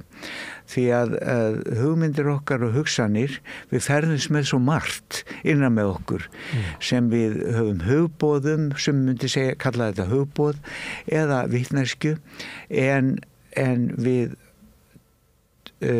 horfumst ekki augu við vitneskjuna, tökum ekki á henni. Getum ítt henni í burtu frá okkur? Já, við ítum henni markvisst í burtu og hugurinn hefur ýmsar leiðir til þess og minn ótti við þessa vitneskju stafaði sennilega að því einkum og sérlagi að þessa kendi var ekki tala, þær voru aldrei færðar í orð, ég fann ekkert eða vissi ekki á neinu sem myndaði þessa hugsun, hvað það þýðir að þrá eigið kyn til ásta. Má ég spyrja einu, heldur að það sé þá þannig að í þínu huga á þessum árum, vegna þess að þú hafðir kenndir til kalla, að þá hafi verið svona stoppir í hausnum á honum sem að segir ekki fara þangað þegar þú finnur til einhverja slíkra? Mjög líklega og sennilega er þetta nokkuð góð lýsing á þess sem gerðist. Við skulum líka hafa það í huga að ég naut ásta með konum og átti afskaplega gott ástalíf og kynlíf með minni konu. Og á þessum árum kallaði ég mig bisexual, tvíkynhneigðan og þegar ég var svona það byrja að skilja við hana. En svo komst ég að því að þungi ástríðunar lá til karla. Það sem gerðist var það að, og kannski skipti sköpum í þessu öllu saman, var það að árið 1976 veiktist ég, var lagður inn á sjúkrahús í lok árs. Ég misti sjón á öðru auga, nethinna losnaði og við tók mánuður á sjúkrahúsum, fyrst í Reykjavík, svo í Kaupmannahöfn og loks í London. 4 aðgerðir sem alla mistókust og eyðilögðu augað í runni, en í London tók þá eitt frægasti sérfræðingur heimsins, Lorimer Faison, við mér og gerði fyrirbyggjandi aðgerðir á heilaauganu, svo að ég sé með því ennþá, vonum framar. En þetta var gríðarlegt álag á sálina og líkamann og löngu seinna skildi ég að ég hafði fengið taugaáfall þennan vetur. Ég hafði rauninni brotnað saman. Allir dáðust að þessum stillta og sterka strák sem ekki aðraðist og lappar í gegnum þetta allt eins og ekkert væri, nema ein hjúkrunarkona á Landakoti þar sem augdeild var rekin. Hún var nunna frá Þýskalandi, talaði með fallegum hreim, gáð kona greinilega, og hún kom til mín eitt kvöld og sagði, veistu það, mér líst ekkert á þig. Þú ert of stilltur til að allt sé í lagi. Skoðaði nú málið, ég get ekkert gert fyrir því svo lengi sem þú vilt ekkert gera. Og svo labbaði hún í burtu. Og þegar ég stóð upp þarna undir vor 1977, þá horfðist ég í augu við sjálfa mig í speglinum og það hafði eitthvað gott gerst í þessu taugaáfalli að varnir mínar höfðu hrunið. Þetta hljómar nú eins og hérna gott bíómyndahandrit, en ég að segja heilagan sannleika eins og hann snýra mér eftir bestu vitund. Það hrundi, varnir mínar hrundu og ég var staddur á nýjum stað í tilverunni. Það er nú oft trúað að góð áföll geti ekki okkur gott. Já, það sannaðist þarna. Því að ég áttaði mig á því að ég yrði að takast á við bælinga mínar og blandaði geði í Kaupmannahöfn við fyrirbæri sem hét Mannhebevegelsen, karlmannahreyfingin. Við sátum í umræðuhópum 6 eða 7 saman, hommar, tvíkynhneigðir og hetero strákar á ýmsum aldri og ræddum um karlmennskuna og kynhvötina, konur og hvað það nú heitir, og í þessum hópi voru 2 samkynhneigðir karlar. Annar var talsveit yngri en ég, 6 árum yngri en ég, og hinn var 15 árum eldri en ég og hafði gengið í gegnum það að skilja við konu og 2 börn og flýja hérna lítinn bæ á Jótlandi og flutti til Kaupmannahafnar. Og vinátta þessara manna raunverulega var eins konar innganga í heim hommanna. Þeir voru mér ægilega góðir, skilningsríkir og svona leiddu mig áfram skref fyrir skref, þrýstu mér aldrei upp að vegg en leiðu mér bara að ferðast á eigin hraða og eftir að hafa þekkt á í heilan vetur þá horfðist ég augu við það að ég væri til karlmanna og yrði að taka ábyrgð á þeim tilfinningum. En þá hafði það gerst að ég hafði mist sveindóminn með pilti. Það gerðist í París árið 1980. Ég var á ferðalagi, ég hafði verið þar áður í námi, eitt langt sumar og þótti vænt París og þykir ennþá. Og þar hitti ég strák á kaffihúsi, fallegan og myndarlegan frakka og hérna eitt leiti á öðru og við lágum saman þá nótt og á morgni þegar hann hafði kvatt. Þá horfði ég út gluggann í 7. hverfi Parísar og sé umhverfi nákvæmlega fyrir mér og hugsaði hvað verður nú mig. En ég hugsaði líka ég komin heim. Það eins og ég sé heima hjá mér. Því að þessa nótt var til undarleg sátt við eigin tilveru á jörðinni og ég hef aldrei upp frá því fundið til andúðar á sjálfum mig sem kynveru með öðrum körlum. Það meira en ýmsir aðrir geta sagt því að skömm og sjálfshatur en þetta sem ég kalla gleði gyndarinnar hún bara sprakk út þessa nótt og komin til að vera. Gerist það ekki, ég skil hvað að segja með þá sem eru með svona innri togstreitu og losna ekki við hana. En það gerist líka svona fegileiki að þegar að menn koma út úr skápnum þá fara þær að kalla öðrum minnihlutahópi kalla að vera á bleiku skýi. Jú. Það er svo mikill fögnuður að losna við þetta af öxlunum. Það menn bara svífa upp og getur orðið stórkostlega skemmtilegt og dásamlegt tímabil. Og sem betur fer þá held ég að meginþorri samkynhneigðs fólks upplifi tilveruna þannig. Ég var ekkert einstæmi þennan morgun í París. En hins vegar verða á vegi mínum enn þann dag í dag til dæmis karlmenn, samkynhneigðir karlar sem hafa átt í langri glímu við eigin sjálfshatur. Ósáttir við sjálfa sig sem kynverur. Og það á kannski við fólk í alls konar.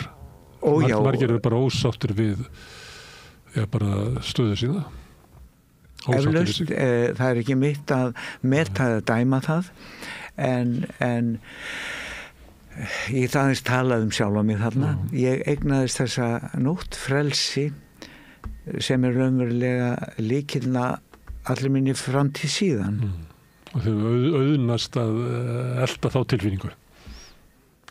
Svo sannarlega. Kannski að annar hefði fundið fyrir annar tilfinningu. Þú ert að lýsa þessu, þú ert að horfa fram á veginn að það annars vegar svona fögnuður og hins vegar huggur. Það auðveldaði mig líka að ég var í hópi afskaplega gladra stráka á þessum árum í Kaupmannahöfn.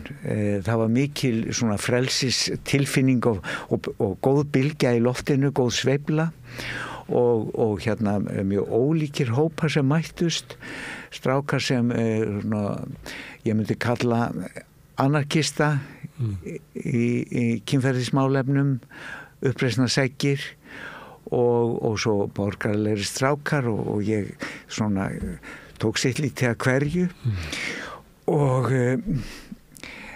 en það var þessi lífsgleði og fyrir hana ég óendanlega þakklátur og elskóða mínir og kærastar þau ár sem ég átti eftir í Kaupmannahöfn þeim fylgdi mikið gleði. Sumir voru lítt reyndir en aðrir voru reyndari og voru að kenna mér að meta lífið nákvæmlega á þeim stað sem ég stóð.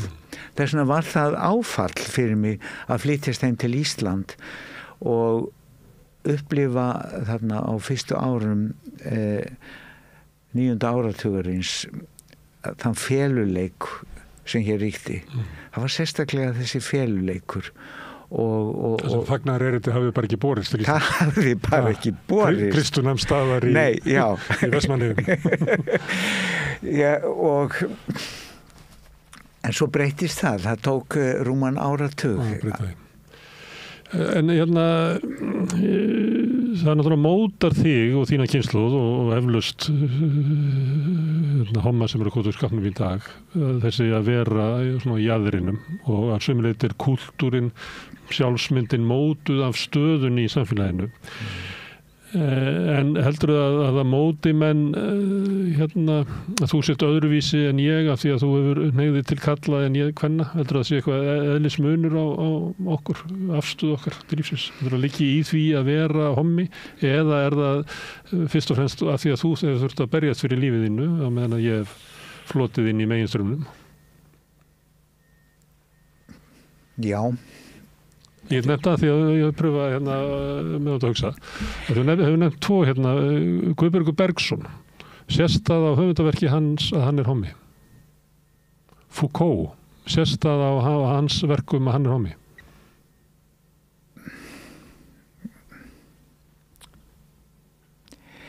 Sko eflaust sést að einhverju leyti eða það má tengja þessar tvo póla kynhneigð og heimssýn saman í því að ég ímynda mér að viðkomandi er næmari á samfélag sitt og horfir á það úr fjarska og horfir kannski á það gagnrýnni augum en ella. Af því að nú hefur hringt svona svolítið til hliðar. Af því honum hefur hringt til hliðar en Guð minn góður, það er hægt að öðlast þessa tilfinningu á margan hátt.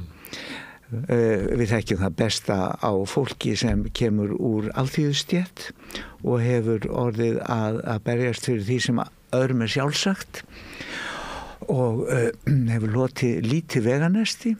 Það upplifir nákvæmlega þessa sömu sýn, krítísku sýn á heiminn. Síðan er þetta bara spurning um skaplindi. Það er það dularfyllsta að Guð minn góður, ég þekki svo marga homma sem eru fullkomlega lausi við gagnrýni á ríkjandi heimsmynd og ríkjandi ástand og hvernig við lifum lífinu. Svo sé ég fólk úr mætri og mentari borgarastétt sem aldrei hefur skort neitt, sem horfir á heiminn krítískum augum utanfrá og eiginlega hefur sterkari og fjarlægari sýn, krítískari sýn á heiminn en ég hef. Og þetta tengir skaplindi, geðslagi og þannig að það er engin leið að kortleggja þetta. Mér finnst það mikil gjöf sjálfum að hafa lent svona á skjön við ríkjandi heimsýn. Því ég hugsa ég sjá ýmislegt öðrum augum en margir aðrir. En það er gott að maður lifir það af. Það er ekki allir sem að lifa það af, sko. Það er margir sem að rýtt út á jaðarinn og það lifa það bara ekki af, sko. Og fyrir það er ég vissulega þakklátur að hafa lifað þetta af, en ég vissi alltaf að ég myndi innst inni lifa af. Kannski vegna þess að ég hlaut þetta veganesti sem ég talaði hér í byrjun, að ég hefur alltaf fundist ég elskaður og umvafinn. Það skiptir máli að vera velkomin að þetta er þinn heimur. Það skiptir öllu máli. Það eru margir sem upplifa það ekki sem sinn heim, að þeir séu gestir hérna, einhver leiti. Að það sé lokað, eiginlega margt sem lokað fyrir þeim og það getur verið, það er vond tilvistalega staða að vera einhvern veginn lokaður frá heiminum og hafa ekki tækifæri. Rétt er það og ég hef aldrei skynjað sjálfa mig sem gest. Nei. Má ég ítreka þarna því að þú varst ritstjóri Guðbergs. Skiptir það máli í hans höfundaverki að hann var homi? Ég spyr að því ég bara... Ég veit það ekki. Það ekki, sko. Ég veit það ekki. Það eru þegar sko nálægt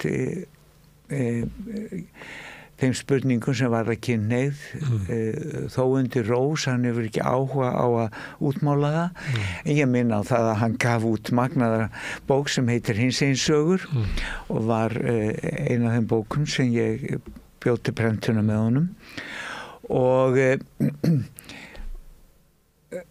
þar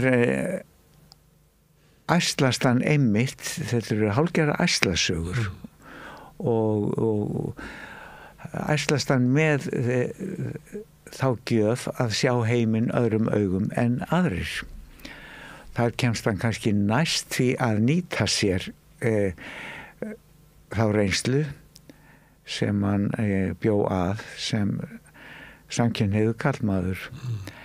En þetta nú lítill hluti af höfundaverkinu sem ansi stórt.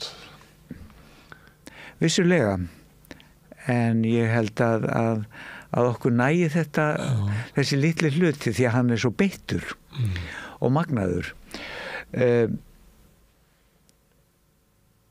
Og margt skrifar hann líka undir rós ástir og kynhneigð í verkum sínum og það ekki alltaf því auðlesið. Við skulum líka hafa það í huga.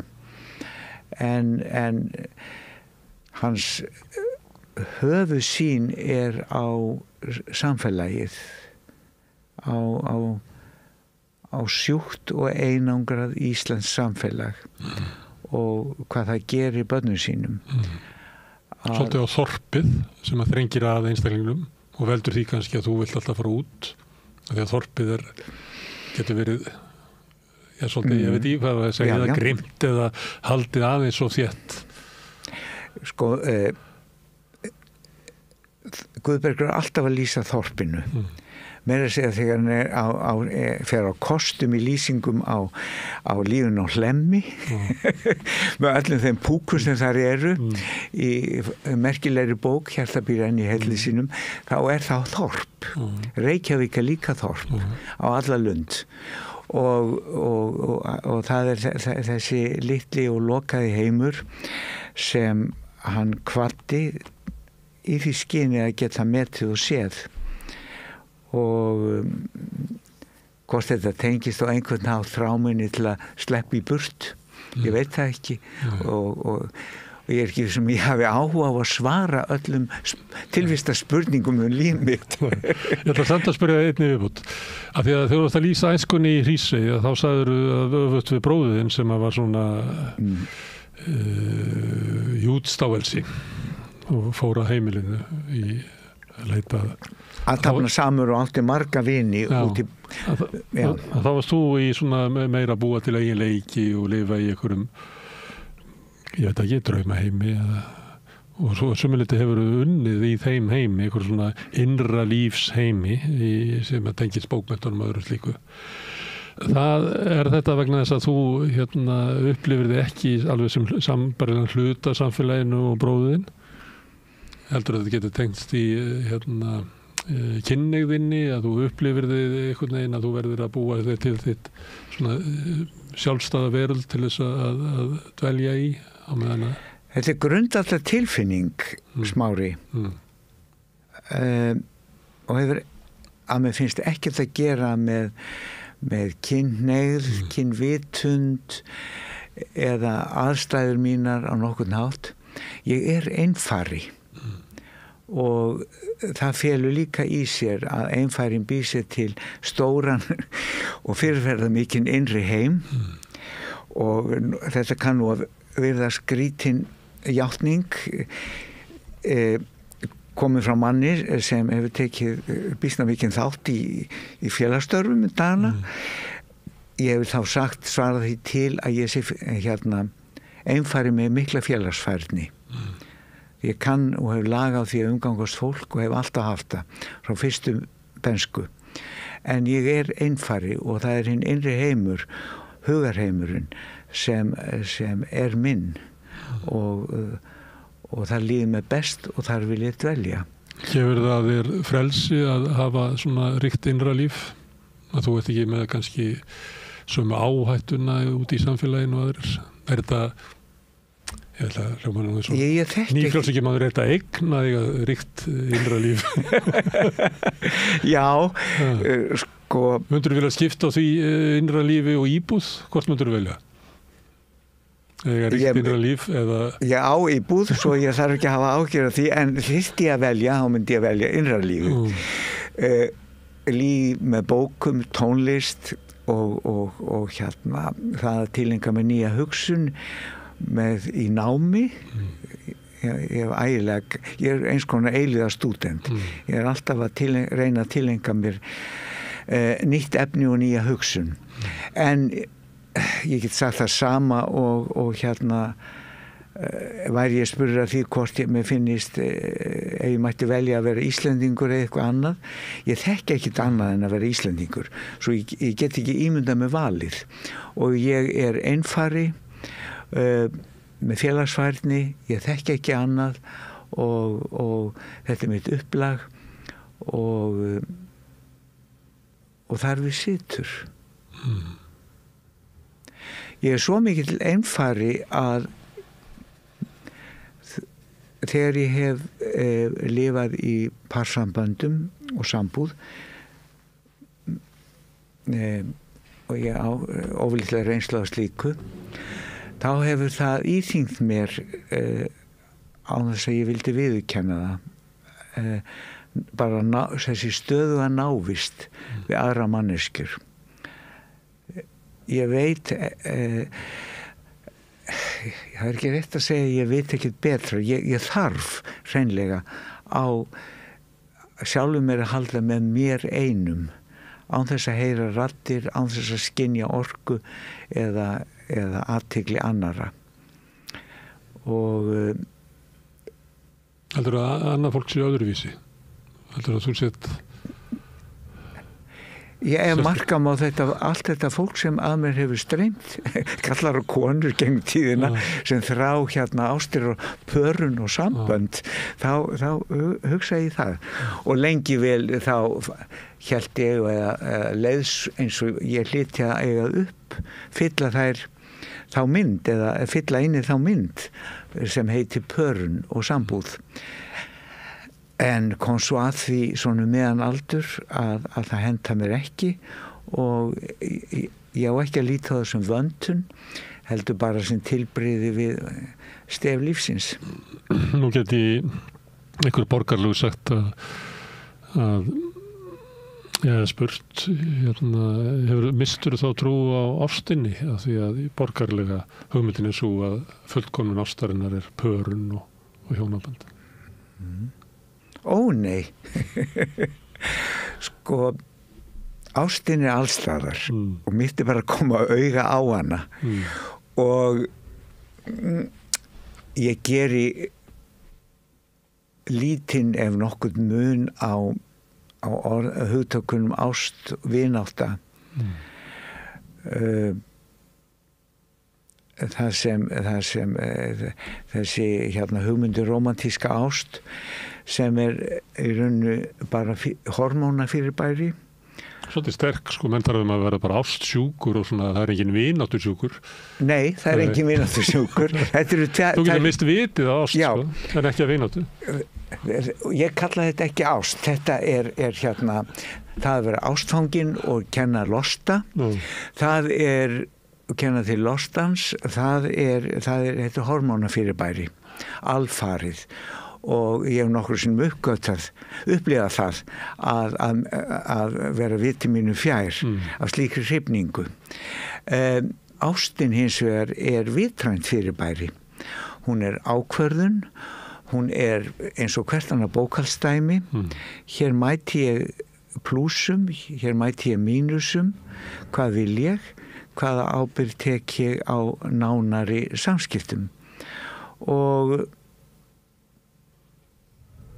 það er nú það. Þá er það þannig, ef þú mætir í sambandi með þessum hætti, að þá er niðurstaðan alltaf svo að það eiginlega gengur ekki upp. Ég held að þurfur að vera ástsjúkur til þess að ég þekkti svona mann sem var lengi vel einleipur og hann gekk illa að búa til lengra sambands. Og hann sagði, Smári, ég held að sko vandinn er svo að ég nálgast þetta alltaf eins og svona inngöngu í Evrópusambandið. Ég kem alltaf og legg saman plúsa og mínusa og niðurstaðan er alltaf, þetta gengur ekki upp, Ég held að það sé bæði satt og logið. Þetta gengur stundum upp og stundum ekki. Ég hugsa til foreldra minna sem hérna mynduðu mjög sterk á djúpa vináttu sem unglingar og kynntust eiginleikum hvort annars í gegnum bréfin sín og og hérna svo kviknaði bara á erotík og kynhvöt og hrifningu löngu síðar, en þá voru þau búin að gera upp reikningsdæmið og vissu hvað þau vildu. Þannig að maður skildi nú ekki einfalda dæmið þegar ástir og vináttu og hormónatruflaða hrifningu að ræða. Þetta kannski sniður í leið heldur en að hitta eitthvað á bar og alltaf svo eða ævinni með honum. Það er stundum heppnast alveg dásamlega, en það, ég kann líka margar sögur þar dapurlega tragedíur. Hvernig hefur það svo dagana? Skammdeginu? Skammdegið er náttúrulega svolítið, það kallar á þolgæði. Mér finnst erfitt að þrauka myrkrið og hinn seinni ár hef ég reynt að ferðast úr landi til Sólastranda þennan tíma. Ég var erlendis í Suðurlöndum í október en hef engar áætlanir síðan nýja árið. Það er ótrúlega erfitt að bíða eftir 21. desember. Vita það að þá hefur sólin snúist í sinni. Það er reynda þannig að fyrstu vikuna þá bætast við innan við 7 mínútur við daginn. Þannig að maður verður varfið lengingu dagsins. Þetta er eiginlega í hausnum á okkur. Þekkið það allt saman, þetta er í hausnum á okkur. En svo gerist það svona undir lok eða upp úr miðjum febrúar að skrefin verða stærri og ég tek því bara. Ég hef nóg að iðja bæði í þá annara og þá sjálfs mín. Ég er að vinna verkefni sem eru erfið og taka hugan allan og þar á meðal eigin skriftir eða þáttaka í ritverkum sem ég höfundur. Ég er ekki tilbúin til að tjá mig það en þetta heldur mér vakandi. Ég er líka nota skammdegi mjög mikið til að lesa, horfa á bíómyndir úr öllum áttum. Ég er að rifja stundum með kvikmyndasöguna, það sem hafði áhrif á mig þegar ég var 20 og ögn eldri og máta það við þann mann sem er á áttræðisaldri og vita hvað gerðist, hvað var svona áhrifamikið og stundum verði ég fyrir vonbrigðum, stundum verði þetta til skilnings á sjálfum mér. Þannig að ég lifi sem einfæri í eigin heimi mjög mikið með listunum og bókmenntunum. Og það er órjúmanlegur hluti af bara sjálfskilningi þínu. Já, það eru bækur sem þú lesið og bíómyndir sem þú séð. Já. Hafa haft mikil áhrif á þig, einfaran, eins og fólk sem þú kynst. En ég má ekki gleyma því og játa það að ég rækta sambandi mjög marga. Ég á rauninni fleiri kæra vini en ég get ræktað og fólk heimsækir mig ótt og títt og í hverju viku þá ætla ég öðrum góðan tíma af sjálfum mér og þannig allt fer þetta saman. Má ég spyrja listina því að þú lifaði í henni og ert ég veit ekki hvað það setja orða sem svona mild smekkmaður og góða list og maður heyrir stundum að þú tala svona innan úr einhverjum slíkum heimi. Þú lest þá skáldsögur? Þú lest ennþá skáldsögur? Ó já, ég les skáldsögur. Stundum verður sagt að maður eldist upp úr því, hvernig þetta á hugmynd?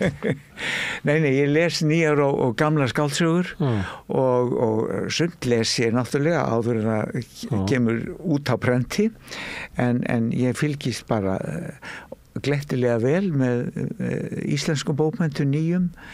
Ögn reyni að fylgjast með erlendum bókmenntum en þó í minna mæli hins seinni ár.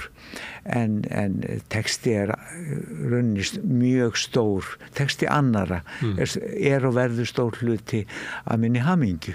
Eins og var alltaf að vera að ræða stöðu ljóðsins og maður stæði því. Hver svona staða íslensku skáldsögunar í dag? Hún við góða heilsu? Hún við ágæta heilsu. Hér kemur út margt mjög gott en mér finnst menn aðeins of rausnalegir í hrósinu. Það að segja viðtakendurnir. Það eru þorpið orðið. Þólir ekki gagnrýni. Mér tekið eftir í svona undanfarið að rosalegir stormar sem ganga Facebook, ég veit ekki hvort á því, þegar kemur ykkur gagnrýni sem ég veit ekki hvort að segja því að það kallaði neikvæð, þessu gagnrýnandinn að finna að verkinu, þá rísa upp gríðarlega reiði öldur gegn þessu. Já, þetta mein dagana að við megum ekki án hróssins vera. Það bara eins og að neita fólki um loftið. Skella plastpoka yfir höfuðið á því og kæfa það, fá það ekki hrós. Og mér finnst mjög mikilvægt og það erfiðast í þessu sambandi að ég á marga vini meðal listamanna að freistast ekki til að hrósa þeim. Ef ég sé ekki tilefni til að kunna að segja kost og löst á öllum manneskjum. Ég sakna vandara gagnrýni fyrir tíma, það fer minna fyrir henni. Ég gleymi til dæmis seint dásamlegri kritík Sigfúsar Daðasonar Guðberg Bergsson þegar hann skrifaði um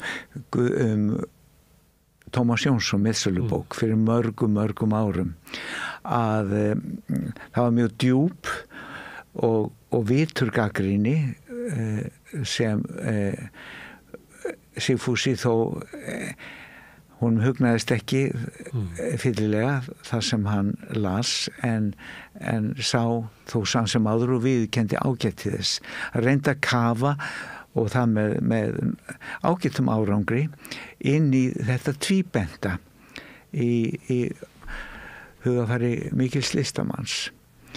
Og ég held við þurfum að passa okkur á því að ánetjast ekki hrósi og hvatningu of. Við verðum að kunna segja að þetta var góð byrjun hjá þér til dæmis við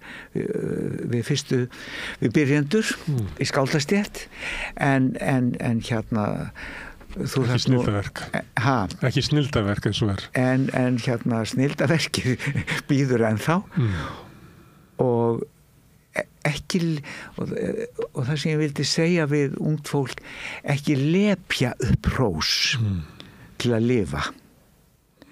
Ég fæ yfirleitt mjög góðar umsagnir og jákvæðar bæði munnlegar og skriflegar mín verk en ég sakna málefnalegar gagnrýni á sjálfa mig í þeim efnum. Hefði gjarnan vilja heyra meira af henni gegnum tíðina. Kannski eru viðbrögð við gagnrýni miklu harkalegri í dag heldur en við verkunum. Mér finnst það að þeir sem eru að reyna að vera gagnrýnir, þeir fái alveg yfir sig hálfskjöflur eins og þess að gera eitthvað sem það má ekki Já. Þetta er bara yrkja inn í bara aldagamla bókmennahefð að vera með gagnrýni. Þetta vel sagt hjá þér. Það má ekki finna að, það má ekki lasta, það má ekki segja að listamaður hafi átt vondan dag í þetta sinn og svo framvegis og það er svo sem ekki margt meira að segja en vörum okkur hrósinu hvað sem það birtist auðvitað hefur mér stundum fundist þegar ég lít tilbaka að ég hefði alveg gett að þegja meira hrós fyrir verki mín og hérna athafnir á árum áður. En ekki síst vegna þess að hérna ég skynjaði stundum frá félögum mínum í hreyfingunni, einhvern þeir sem voru jafnaldrar mínir, afbrýðissemi. Afbrýðissemi erfið, ekki vegna þess að hún afbrýðissemi, heldur vegna þess að henni fylgir orka sem vond, sem dauð og lamandi. Og ég lærði margt af þessu, að þegar ég þarf að gefa öðrum einkunn, þá byrja ég alltaf á kostinu til að hérna lyfta undir anda annars manns og láta viðkomandi vita að ég kann að meta persónuna og verkin, en kem svo seinna að því sem ég finnst hérna hrökkva skemur Það getur líka verið stílbragð að byrja á að hrósa þér aðeins til þess að safna upp í innignina til þess að skamma þig stuttu seinna. Þetta náttúrulega stílbragð, ég leyni því ekki, en mjög árangursríkt stílbragð, því að þá það gerir það að verkum, ég tek það bara eftir því þegar menn beita því á mig og auðvitað lærði ég það af öðrum eftir að hafa orðið fyrir þessu stílbragði sjálfur, að þegar maður beitir því aðra þá heyrir viðkomandi gagnrýnina eftir að hafa fengið að vita að maður virðir verk þess vissulega líka. Þú nefndir hann að afbrýðissemi innan hreyfingarinnar. Þú hefur líka búin að nefna að kannski svona af þinni kynslóð þá voru þetta til dæmis að fáir menn sem að ráka áfram baráttuna. Það margir sem að halda því fram að í öllu svona þá sé það raunverulega furðulega fáir sem að bera þungan og að þeir kannski séu háðir því að sé einhver hópur sem að ýtir undir þá. Finnst þetta að vera svona, því ég að sömuleyti að spyrja það út í baráttuna til þess að aðtúa hvort það sé að læra af því annars konar baráttu í hérna baráttu homo og lesbía. Er þetta eitthvað sem að svona hreyfingar ætti að hafa í huga að þetta birtist, ef að þú ert áberandi, ef að þú ert málsvari samtakana og eins og þú varst? Ég held að allir þeir sem standa í framlínu á frontinum finnir til þess aðna að verða fyrir höggum úr eigin hreyfingum innan frá fótgönguliðinu sem kemur á eftir, og ég veit að formenn fyrir tíðar í samtökunum 78 við urðum öll fyrir slíku. Og þetta særir fólk. Ég man að þegar ég var að undirbúa stofnun Sósíalistaflokksins þá labbaði ég til fólks sem úr öllum áttum, úr kvennahreyfingunni og Pírötum og svona búsaldabyltingunni og gamla alþýðuflokknum og hvað sem og það rann upp fyrir mér að því ég bara hitti fólk og þó fólk haldi að ég tali endalaust og þá var ég líka að hlusta. Og það sem að kom mér svolítið óvart var það hvað fólk er sárt af sárum átökum við Samherja og hvað þau sár bara gróa ekki. Það hvað fólk hatt komið með 20-30 ára gömul svona sár og verið að tala við mig og ég upplýði bara að þau væru bara fersk. Þetta fólk verið svo sárt af þessu, af átökum við Samherja. Já. Þetta er mikil sannleikur og ég held að við berum mjög mörg sem tókumst á við heiminn í okkar baráttu, við berum sár. Og ég áttaði mig á þessu býsna snemma að ég hafði ekkert gert upp högg, niðurlægingar tilburði og það að hinnir og þessir töluðu illu mér hrækt á eftir mér, ég hafði ekki gert þetta upp.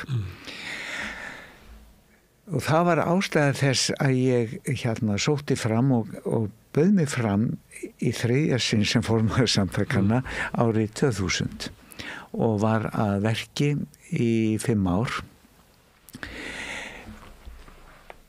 Ég sá að landi var breytt, mannvirðingin var meiri innan hreyfingarinnar, mannvirðingin út á við í samfélaginu var allt önnur en hún hafði verið 15 árum áður. alnæmis skelfingin var að baki og svo framvegis og foreldrar okkar og ættingjar voru komnir með á bát þökk sé hinsegin dögum í Reykjavík og þeirri útihátíð.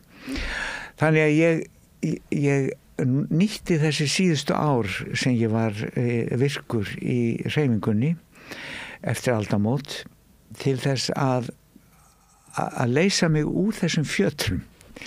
Þetta voru ár velgengni, þetta voru ár mikill að vinnu vegna þess að peninga voru enn mjög litlir til þess að móða úr og gera góða hluti, en ég upplifði það svo sterkt að vera umvafin ást og ég eignaði samherja meðal fólk sem var 30 árum yngri en ég sjálfur og heldust mjög sterkum tengslum við þessa nýju kynslóð og þannig að ég slapp við beiskjuna og eftirsjána. Þú náðir að uppskera? Ég náði að uppskera í stað þess að staldra við í þessu. Ég hefði getað gert betur. Djöfulli var þessi nú mikið kvikindi í mengar hér árið. Ég vann úr þessi síðustu 5 ár í formennsku samtakanum 78. Þeir auðnaðist að lifa uppskjöruna. Það var maður sem að lýsti sig fyrir mér að svona sem mikil barátta eins og stökkvað úr fallíf sem ég hef aldrei gert, vissi ekkert hvað hann var að segja.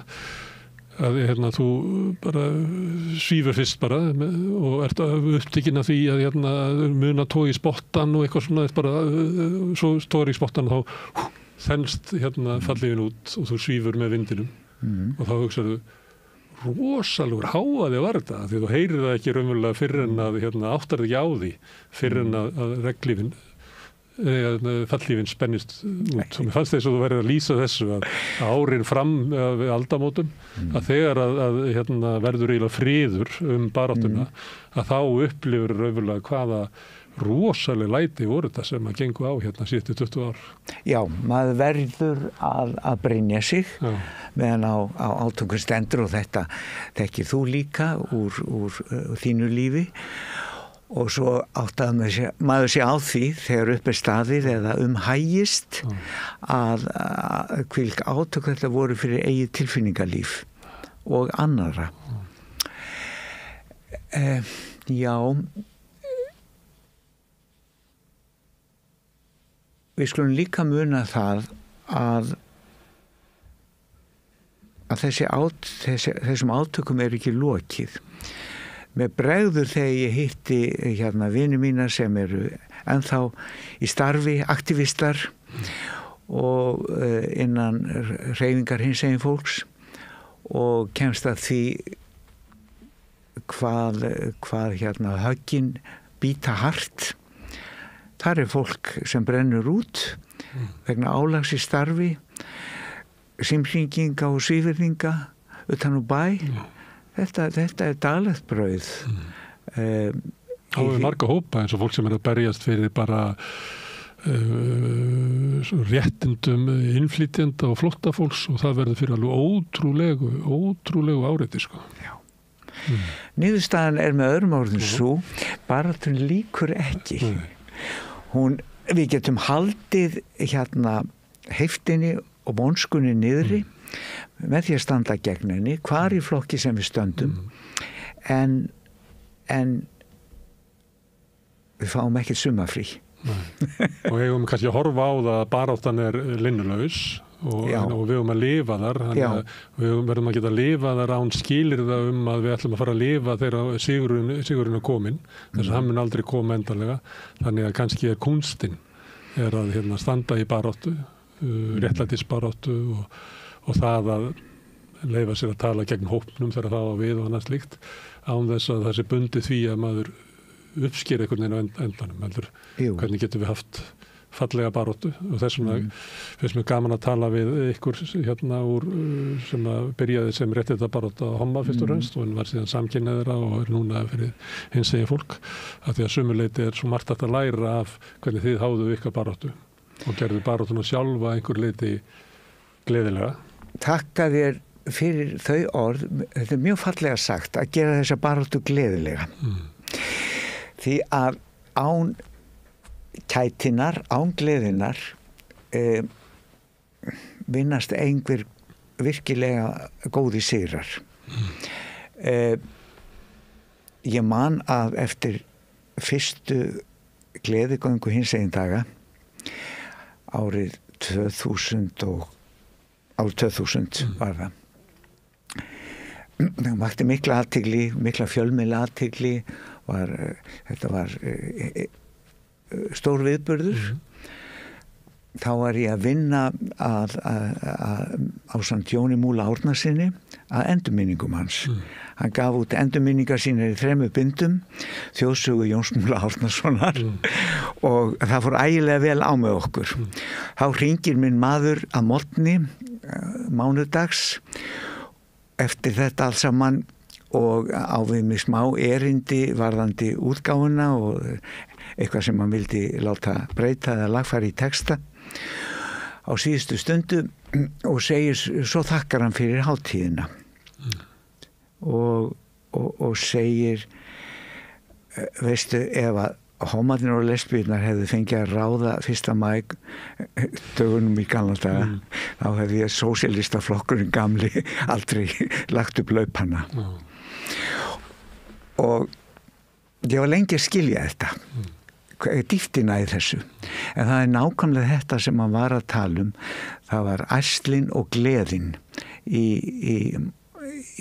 allri mannréttindabaráttu sem við megum ekki vera án. Við megum ekki smætta niður í svona bara skilgreinda hagsmunabaráttu, heldur verður þetta að vera einhver svona sjálfsköpun, endur með mata og manngildi og öðru slíku. Því að í gleðinni í ærslunum staðfestum við gildi tilvistarinnar umfram annað.